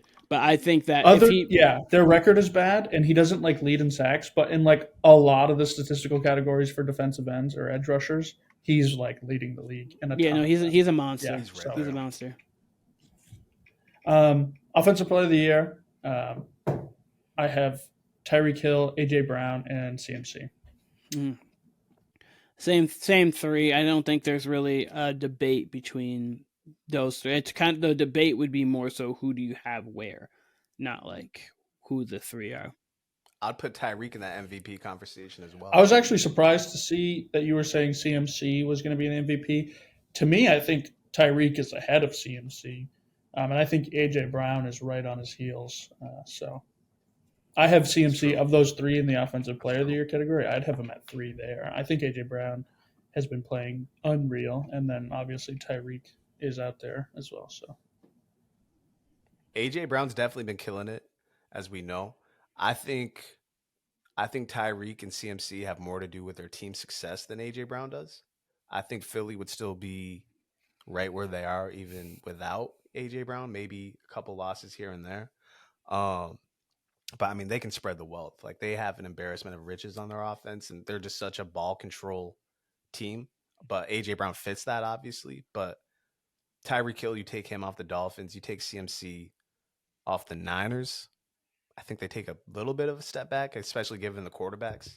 But I mean, hey, you could say the same thing really about Browns with Hurts. But I don't know. I think the Eagles would be in a little bit of a better spot.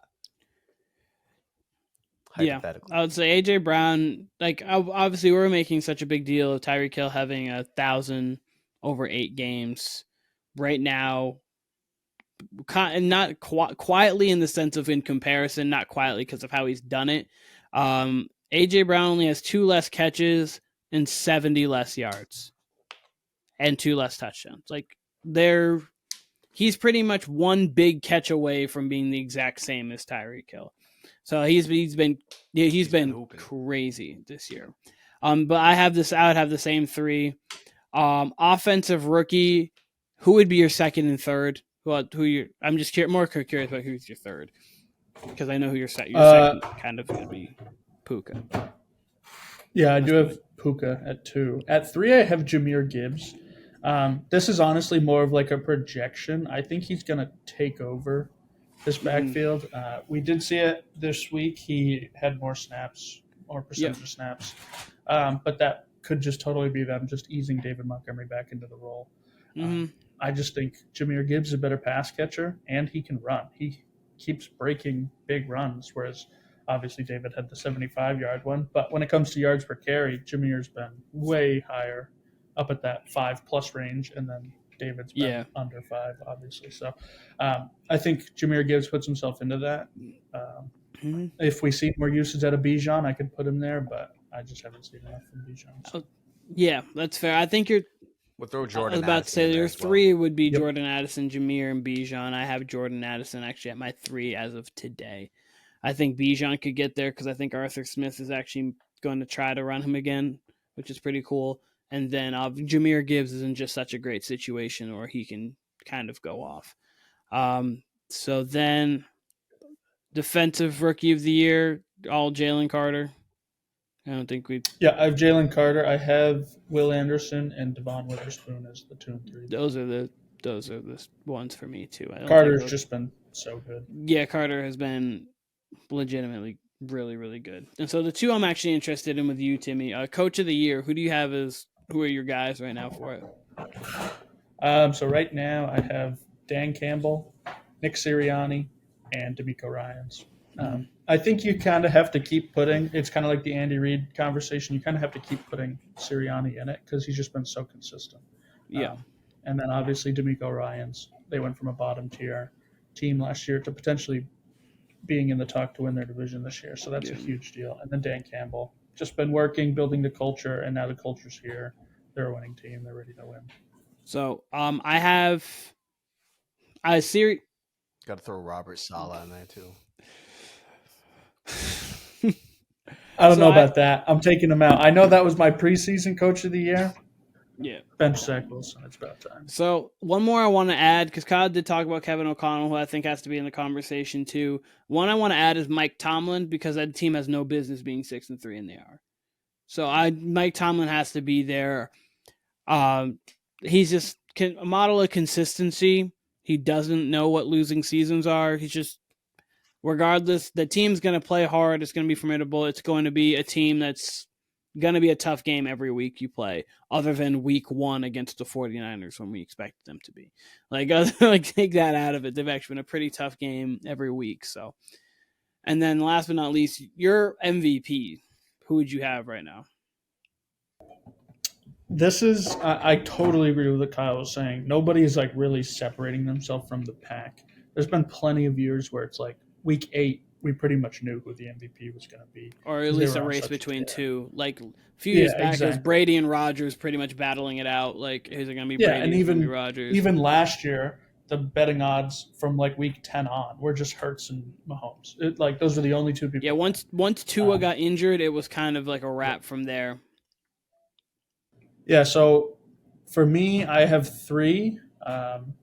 It's a quarterback award, so I got 3 quarterbacks. I think Jalen Hurts, Tua, or Lamar will most likely be the MVP this year. I would hate for them to give this to Mahomes because he hasn't even been like living up to the Mahomes standard of play. So why would he get an MVP season out of that? To me, he just hasn't done enough. He hasn't. So I have Jalen Hurts. I have I actually think in mine, because I think you should give it to other people, I have Myles Garrett, because I think one of the best units in the entirety of the NFL this year has been the Browns defense, and he's the leader for Defensive Player of the Year for sure, in my opinion. And I honestly think CJ Stroud has a shot at it. I genuinely think that he does, because I believe that they can win the division. And if they win the division, get to 10-7 or 11-6, and has a home playoff game for the Texans from a 3-win team that had the number 2, they got the number 2 overall pick. Oh no, they had the number 3 and they traded up to number 2, I believe. Mm-hmm. Yeah, no, I think he would.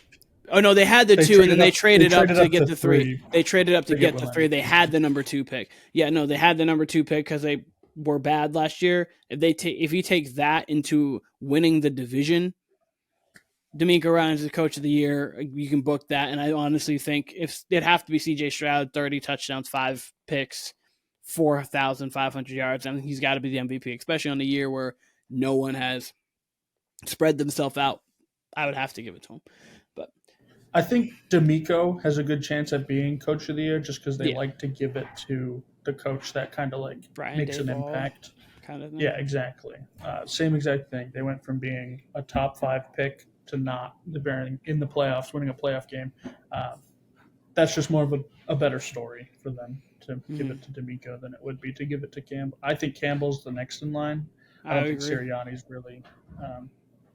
really in the conversation. It's just he's been when so you good. expect excellence, you have to kind of be there. You know what I mean? When you expect excellence like that, you and kind of especially with the Eagles not having as good of a team as they had last year, and they're still 7-1 or 8 games, 8-1.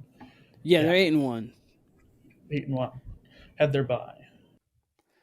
Like I do like O'Connell's chances, especially if they keep winning without Kirk Cousins. Like if they keep winning with Dobbs and like decisively get a wild card, I do like his chances. Yep. Campbell certainly, like he should get some love given what he's done with that franchise. But as far as MVP goes, like you laid it out with Hurts, Lamar. Like I said a couple weeks ago, Hurts and Lamar, it's like right on the table for him. Tua, absolutely. But if those three specifically don't separate themselves, like I'm big on the Eagles this year, but I still don't really see Hurts taking a huge leap from now to the end of the season. It could happen, but I don't necessarily see it, right?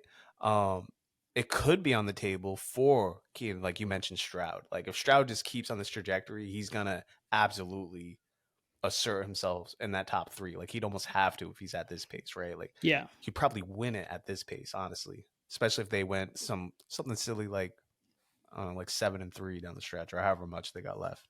But it's also there for Goff too. If they can stay red hot and they get that number 1 seed, and he can just kind of insert himself, have these like 4 or 5 touchdown games, which he probably will. It's right there for the taking for him too, honestly. I absolutely agree with that. But, I mean, Lamar really could have stamped it this week. Lamar could have. If Lamar plays a Lamar game this week, like would have had a good game this week, because obviously it's just a 1:00 game. He plays good, and then next week has a vintage Lamar game. Because obviously your national televised games, the solo games are the ones that people are, because narrative based, are going to be the ones where you're like, oh, I remember that game, Lamar, that game. Yeah. I think that would have been good for him. But yeah.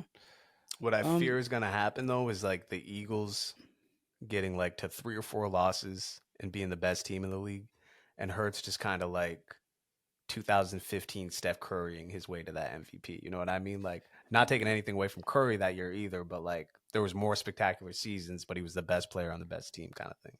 I was gonna say, and they were clearly the best team in that season, because they were 67-15, and the next team, I want to say, it was Harden's Rockets, and that's why Harden was in the MVP conversation, and why people like the players voted Harden, but obviously Curry was voted for it, and then next year obviously Curry deserved it. But yeah, I could definitely, in a year like this, I could see, and he didn't win it last year because a little bit because of the injury. Like you could almost, not that he would have definitively won it, but Mahomes deserved it. But if he didn't get injured, he might have won it. So you see that, and you're like, yeah, he deserves it. They're 14-3. No one's really asserted themselves. He ends up with 30 touchdowns. Yeah, we can give it to him. All right. Can CJ Stroud win MVP and Offensive Rookie of the Year? Is that a potential? Yeah. Give him both. If he keeps playing like as this, of today, it's in both. play. You give him both. Absolutely. There's no doubt in my mind you give them both.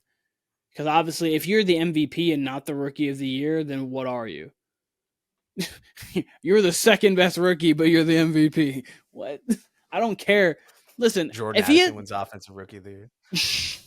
If he wins MVP, I really wouldn't be opposed if they just said, yeah, we're going to give him a clean sweep and give him Offensive Player of the Year. Wouldn't even, I mean, they're not going to because clearly they have to give At that a point, you position should. play. No, that's my point. If you're trying to tell me he's 34 touchdowns, 6 picks, like you get to that kind of level, and the Texans are 11-6, I would be fine. I would personally be fine if we saw a clean sweep of Rookie of the Year, MVP, and Offensive Player of the Year all go to CJ Stroud. Would not have a problem with it. Even if, like, obviously Tyreek Hill's had great years of AJ Brown, Christian McCaffrey. So there's a lot of people who could win Offensive Player of the Year and they deserve to, but you wouldn't see me complain. I have a question. Then I have a gripe. My question, so I asked you all about the AFC South earlier. Yeah. And to kind of forecast it. Mm-hmm. Now I want to do the same with the NFC South. We got sidetracked with the Patriots and Giants conversation there. But the NFC South, Saints have a really bad loss to the Vikings. Like, I think it's great what Dobbs and Kevin O'Connell are doing, but at the same time, each team that loses to them, it's like, that's a bad loss. Like, you shouldn't lose those games. Not yet. In 2 weeks, maybe we understand it. By now. I was going to say, in 2 weeks, we'll understand it because then at the same point, like, Dobbs has gotten accustomed to the offense, but, like, he got lost in the tunnel. Now, like, he got lost in the Falcons. Yeah, exactly. Falcons absolutely should have lost last week. Saints found themselves behind. I mean, Dobbs just looks like goddamn 2005 Donovan McNabb out there. So I'm not really too worried about the Saints. More so, this is a question. Saints got pole position right now. Falcons continue to step back. Buccaneers find themselves at number 2. Do you see a world where the Buccaneers kind of overtake the Saints, or do you think it's Saints all the way out? Do you think the Falcons really do just assert themselves and come back? I personally don't see that. I can see them just continuing to slide at this point, the Atlanta Falcons. But what do you guys see? I could see the I could see all of it, and I could see none of it, Kyle. I'm not gonna lie to you. I have no. If I had to guess, the bet would be with the Saints, just because they seem like they have the most cohesiveness right there right now. But at the same time, the Bucs, you could argue, do too. The Falcons, I think, have the most potential because I think that they have a lot of offensive talent. They need a new coach, and Arthur Smith needs to go. There's a report that came out today that he's not getting fired this year. It would have been cool if he did. Then maybe I would have more confidence in them. He doesn't know how to use Bijan. Like, hope Ben Johnson from Detroit would be getting a coaching job next year. If they can get him, and then maybe get something at QB, if they can draft one, cool. If not, if they could try to get a Stafford type, I think they could be interesting next year. But this year probably falling out. So I think it's between the Bucs and the Saints. I would choose the Saints. But if you told me the Falcons rattled off 4 wins and they got to like 9-8 and got it, wouldn't shock me. You could tell me that the division winner was 6-11 and it wouldn't shock me. I'm not going to lie to you. So I don't know with this division. I'd give it to the Saints. So I totally agree. Is the thing is Derek Carr out? Like, is he going to be out a while? If Jameis Winston is the quarterback, the Saints slip because I forgot that he is good. Yeah, he's good for fantasy, but he is terrible for football. So I would say the Saints slip, and then the Bucs kind of take into that too. Yeah. I mean, he has a right shoulder and a concussion, so I'm assuming that he is not going to be playing. Well, at least get Jameis this next week. Yeah, I'm going to assume that because this is the second time this season Carr left the game early with an injury, sprained his AC joint in his right shoulder. So I think in week 3, so he might have hurt that same shoulder plus a concussion. I could see him out for 1 to 2 weeks maybe. And if that's the case, then the Bucs might be that, or the Falcons could be. Like, I really have no idea at all. The Saints and Falcons play this week. That's pretty cool. I'm completely off the Falcons. And you're saying they play this week. I will take the Saints, whether it's Jameis or Derek Carr, this week against the Falcons, just because the Falcons, they will find a way to lose. I mean, we say this about the Cowboys, but they're more so like coming off a win streak, have a loss at the worst time. The Falcons will just straight up find a way to lose. And they had to go back to Ritter yesterday. Heineke got injured. So, I mean, I think the more likely scenario is the Bucks randomly get hot and just kind of steal it. I can see that. Yeah. Now that Jameis is a possibility, though, I mean, I've told you before, I root for chaos. There is no more chaotic quarterback than Jameis Winston. So if we could have Jameis Winston for even like 3 games just to mix it up there, you never know what you're going to get. You could get 500 yards. You could get 5 picks. You could get 3 pick sixes. You just never know with Jameis. So I'm kind of rooting for that.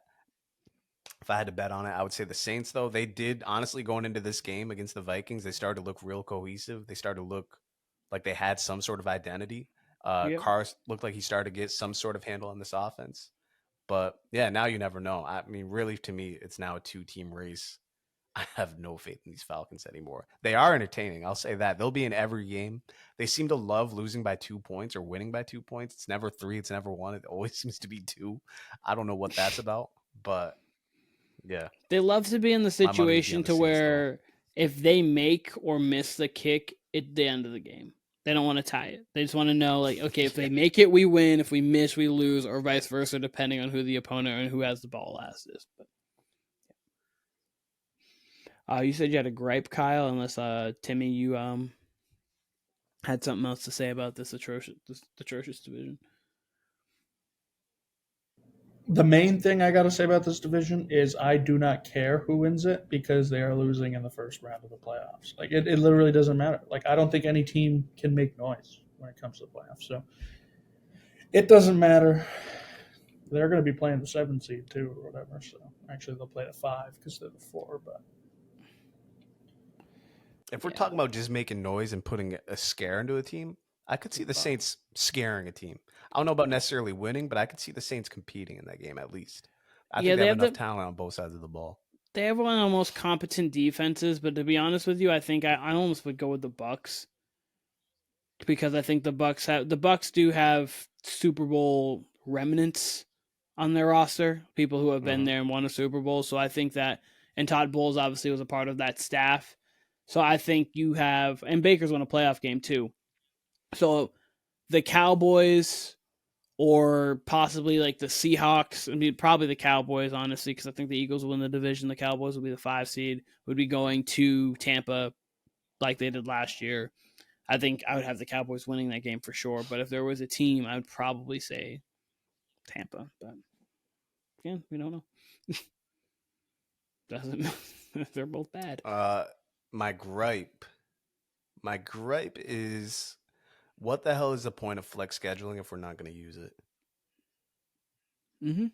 You have Niners, Jaguars. You have Bengals, Browns, Texans, Ravens. which that at any point, like, yeah, Browns, Ravens, Bengals, Texans came on late. That we knew that was going to be a good game, but I mean, even Lions, Steelers, Packers, Lions, Chargers. That's a perfect one. Just flip those two. Put bum ass Raiders, Jets at the 4:00 slot. Like, what is the point of having flex scheduling? I don't think they've used it once this year. They have. I know you have to do it at least 2 weeks in advance. Maybe it's 2 or 3 weeks. And we've had some atrocious primetime games, and you can only use them for Sunday night. Unfortunately, not Monday night. But there's been too many of these bad Sunday night games, and maybe it's only been 2 or 3, but 2 or 3 is too much. Like, as soon as Rodgers went down with his Achilles, any Jets primetime games, again, that's not Monday night, I guess, any Sunday night Jets games should have been out the window. Raiders, as soon as they started going bad, like, we already knew they were going to be iffy anyway. They seem to be in primetime too much.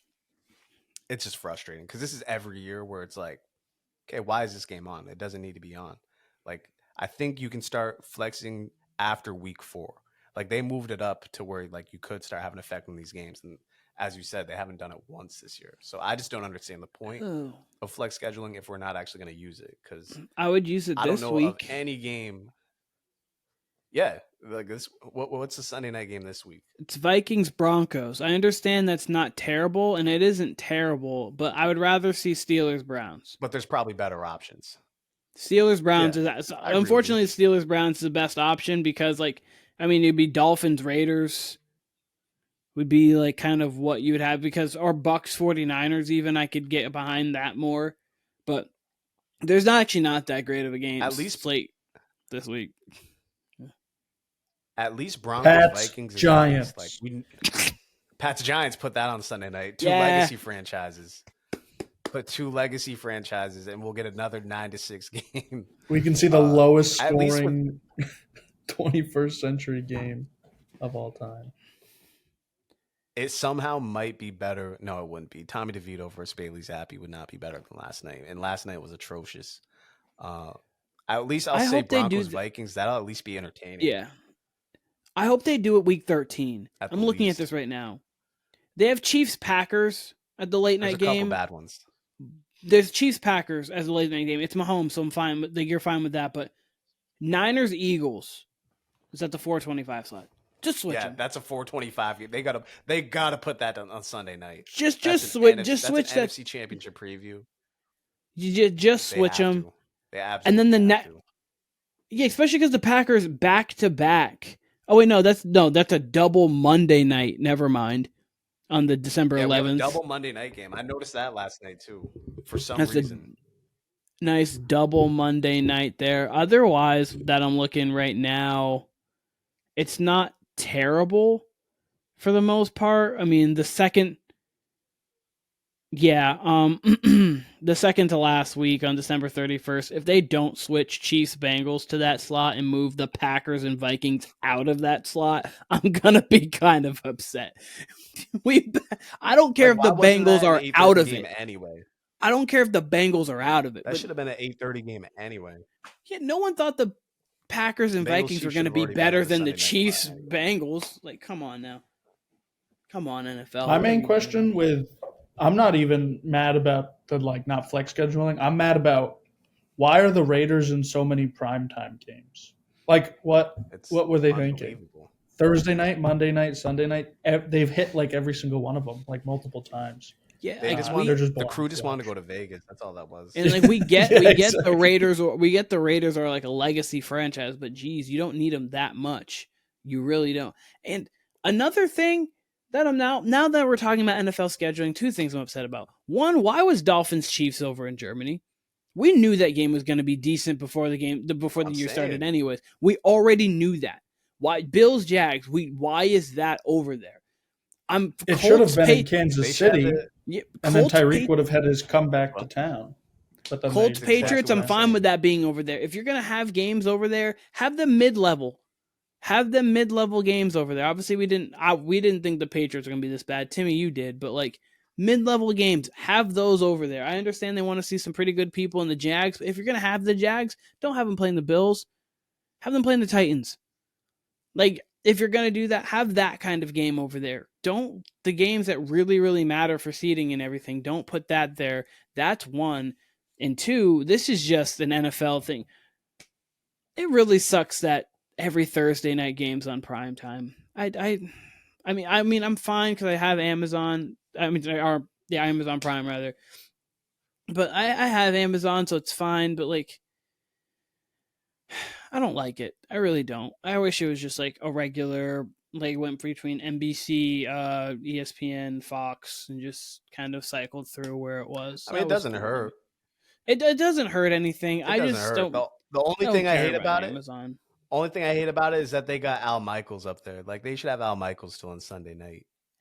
He should just still be on Sunday night. He doesn't give a fuck about these Thursday night games, so he commentates it with the same energy as a preseason game.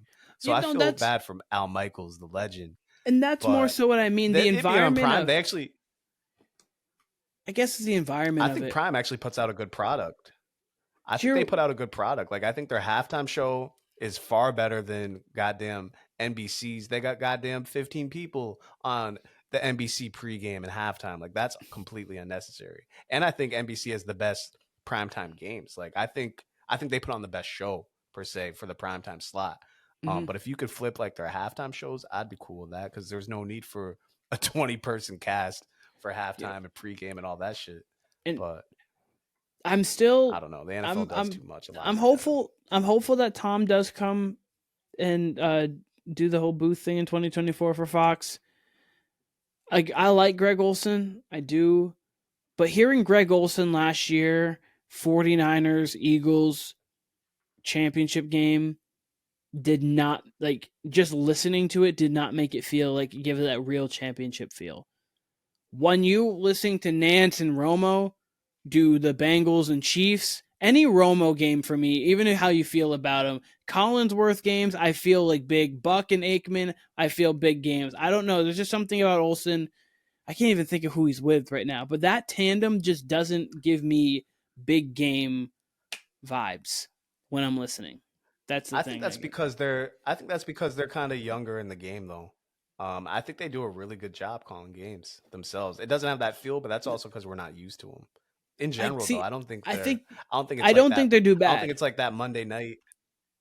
I don't think it's like that Monday night crew when we had Booger and Jason Witten. Like they at least like Olsen's really good at calling games. Like he knows what he's talking about and like will make good points during the game. So I I get what guess you're it's saying, the excitement but I more think it's so. more so like I guess it's the excitement in doing that because I think he does great. I think Mark Schlereth does great, but also Mark Schlereth when he talks doesn't always have.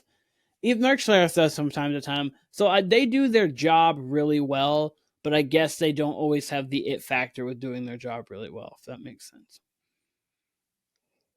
I mean, come on, Olsen. I think that's if you want to go it factor, sure, but I mean, you know, you have sports like the NBA who have like nobody like that. You know what I mean? Like, No, I agree. so the No, NFL I don't. I'm was not saying he's NFL's bad. kind of blessed. NFL's kind of blessed with it, but I don't think Olsen's boring by any means. I mean, here we are. This is how fucking no life I have. I'm up here arguing for Greg Olsen right now. Like, but I think Olsen does a good job, and I get what you're saying. It doesn't have a big game feel, but I also think it's more so because we're not used to it. Like, I think they're equipped for the job. Him and whoever the fuck it is. I don't even know homeboy's name. I think it's Kevin something. But I don't. I think they're disagree with with that. Is what I'm trying. I don't disagree with that. I don't disagree with the fact that he has a clip for it because I think he does a really good job. I just think that he does a really good job when it comes down to breaking down the game, like helping the common person understand what is going on with the game. He knows what he's talking about, sees things very well. So he does very good with that. I guess it might just be because I'm not used to it, but I don't know. Romo instantly gave that feel of like big time game. I guess maybe I'm just trying to compare it to that. That's because Romo's having like a dry orgasm anytime any quarterback does something. Yeah, no, I was anytime any quarterback like looks a certain way, you're like, oh, Joe Burrow, Collinsworth too. Collinsworth, anybody does something, he gets excited over it. Like bare minimum shit too. Collinsworth's gonna have a dry O. Actually, I'm not gonna lie. I actually kind of like Dan Orlovsky a lot in the booth. Been a fan. I like him as an analyst too. Yeah, he was good. He was good in the London booth. Yeah, I actually would like to see him. I'd like to see him. I mean, they're not going to. Mute, like, I wish these guys would shut the fuck up. Just like I could give a fuck less about commentators. I'm just watching the recording timer tick up to like 2 hours now, and we're like, yeah, no, that's insane. Yeah, you're absolutely fair. We could cut this to 120, just taking out unnecessary Patriots talk and commentator talk, which is for.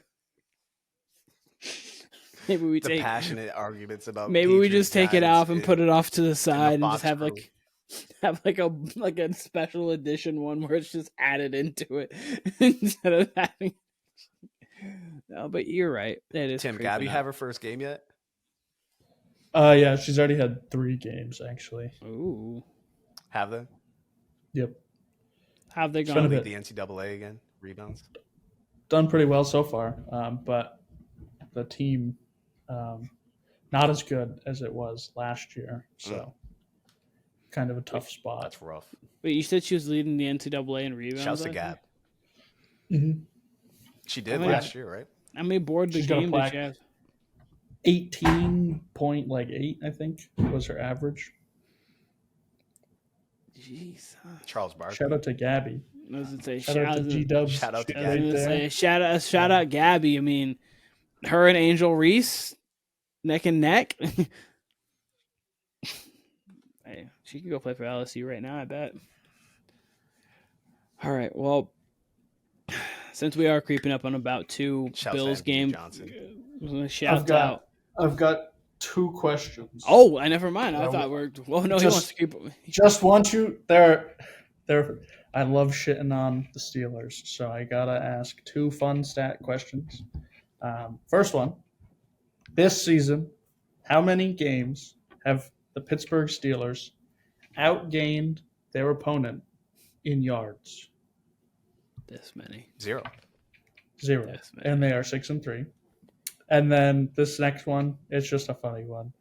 In the last 3 years, yeah, right.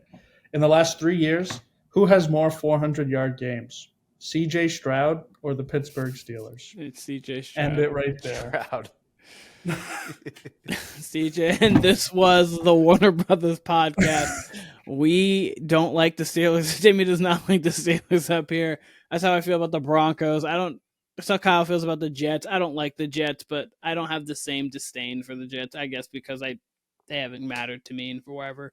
But thank you for watching the Warner Brothers. So wait, out of all the teams, you hate the Broncos the most? Is that what you're telling me? No, I don't know. I don't really hate a team. I just love to bet against the Broncos. There's just something about them right now that I just love to bet against them. I don't actually have Broncos like a are low true. key good. I mean, they're going to be they might be in the playoff mix. Listen, cool for them. I'm still gonna bet against them. I really am. They're not even bad. They really aren't bad. There's just something about them. I just don't care for them. Jets. Don't care for the Jets at all, but I do like Garrett Wilson and then Zach Wilson. Someone's got to be in his corner, and it's going to be Robert Saleh, not me. But anyways, I don't really have it. If the worst team I dislike most in the division, I mean, it would have to be the Jets, but I've never cared for the Dolphins. The Dolphins are like whatever. Dolphins have always been a thorn in the side. I've never cared for Ryan Tannehill. Like, he's one of he's the quarterbacks I dislike the most. I don't know why. There's something about him. Just don't care for Ryan Tannehill at all. Don't think he's good. Yeah. So, anything else? Anyone got anything? We didn't talk about Comeback Player of the Year award. I think it's Breece Hall's. That's all I gotta say. Javonte Williams in the conversation. DeMar Hamlin's in the conversation, but that's just a story. He doesn't really play football. So, Hey, hold up. Let him have a couple more weeks. Odell Beckham might be in that conversation. Let him have a couple more. He's had. He took that slant to the house yesterday. Hey, over his last 2 games, he has 6 catches, 96 yards, and 2 touchdowns. I'm just kidding. He's not. If he had that in one game, I would be like, yeah, that's OBJ. But, yeah, no, that. I said it literally in 2 games, but yeah. So, alrighty. Well, Warner Brothers podcast. We appreciate the listens. I know I tried to do this, but we've been just rambling on. Thank you, Timmy, as always. Thank you, Kyle, as always. You can find us on TikTok, Instagram. You can find us YouTube, all Warner Brothers podcast, live take, Kyle Castro, me, Keenan Warner, Apple's podcasts, Spotify, all streaming platforms. Thank you all, and we're out. Download live take. Download live take to catch our mini podcast on AOS only. We'll be on there this week talking NBA. Yes, absolutely. AOS only. So get yourself an iPhone, find yourself an iPad, get yourself an iPod. Doesn't really matter. Just find yourself. I don't think it's computer friendly, but you know what? You can probably find a way around it. Warner Brothers Podcast.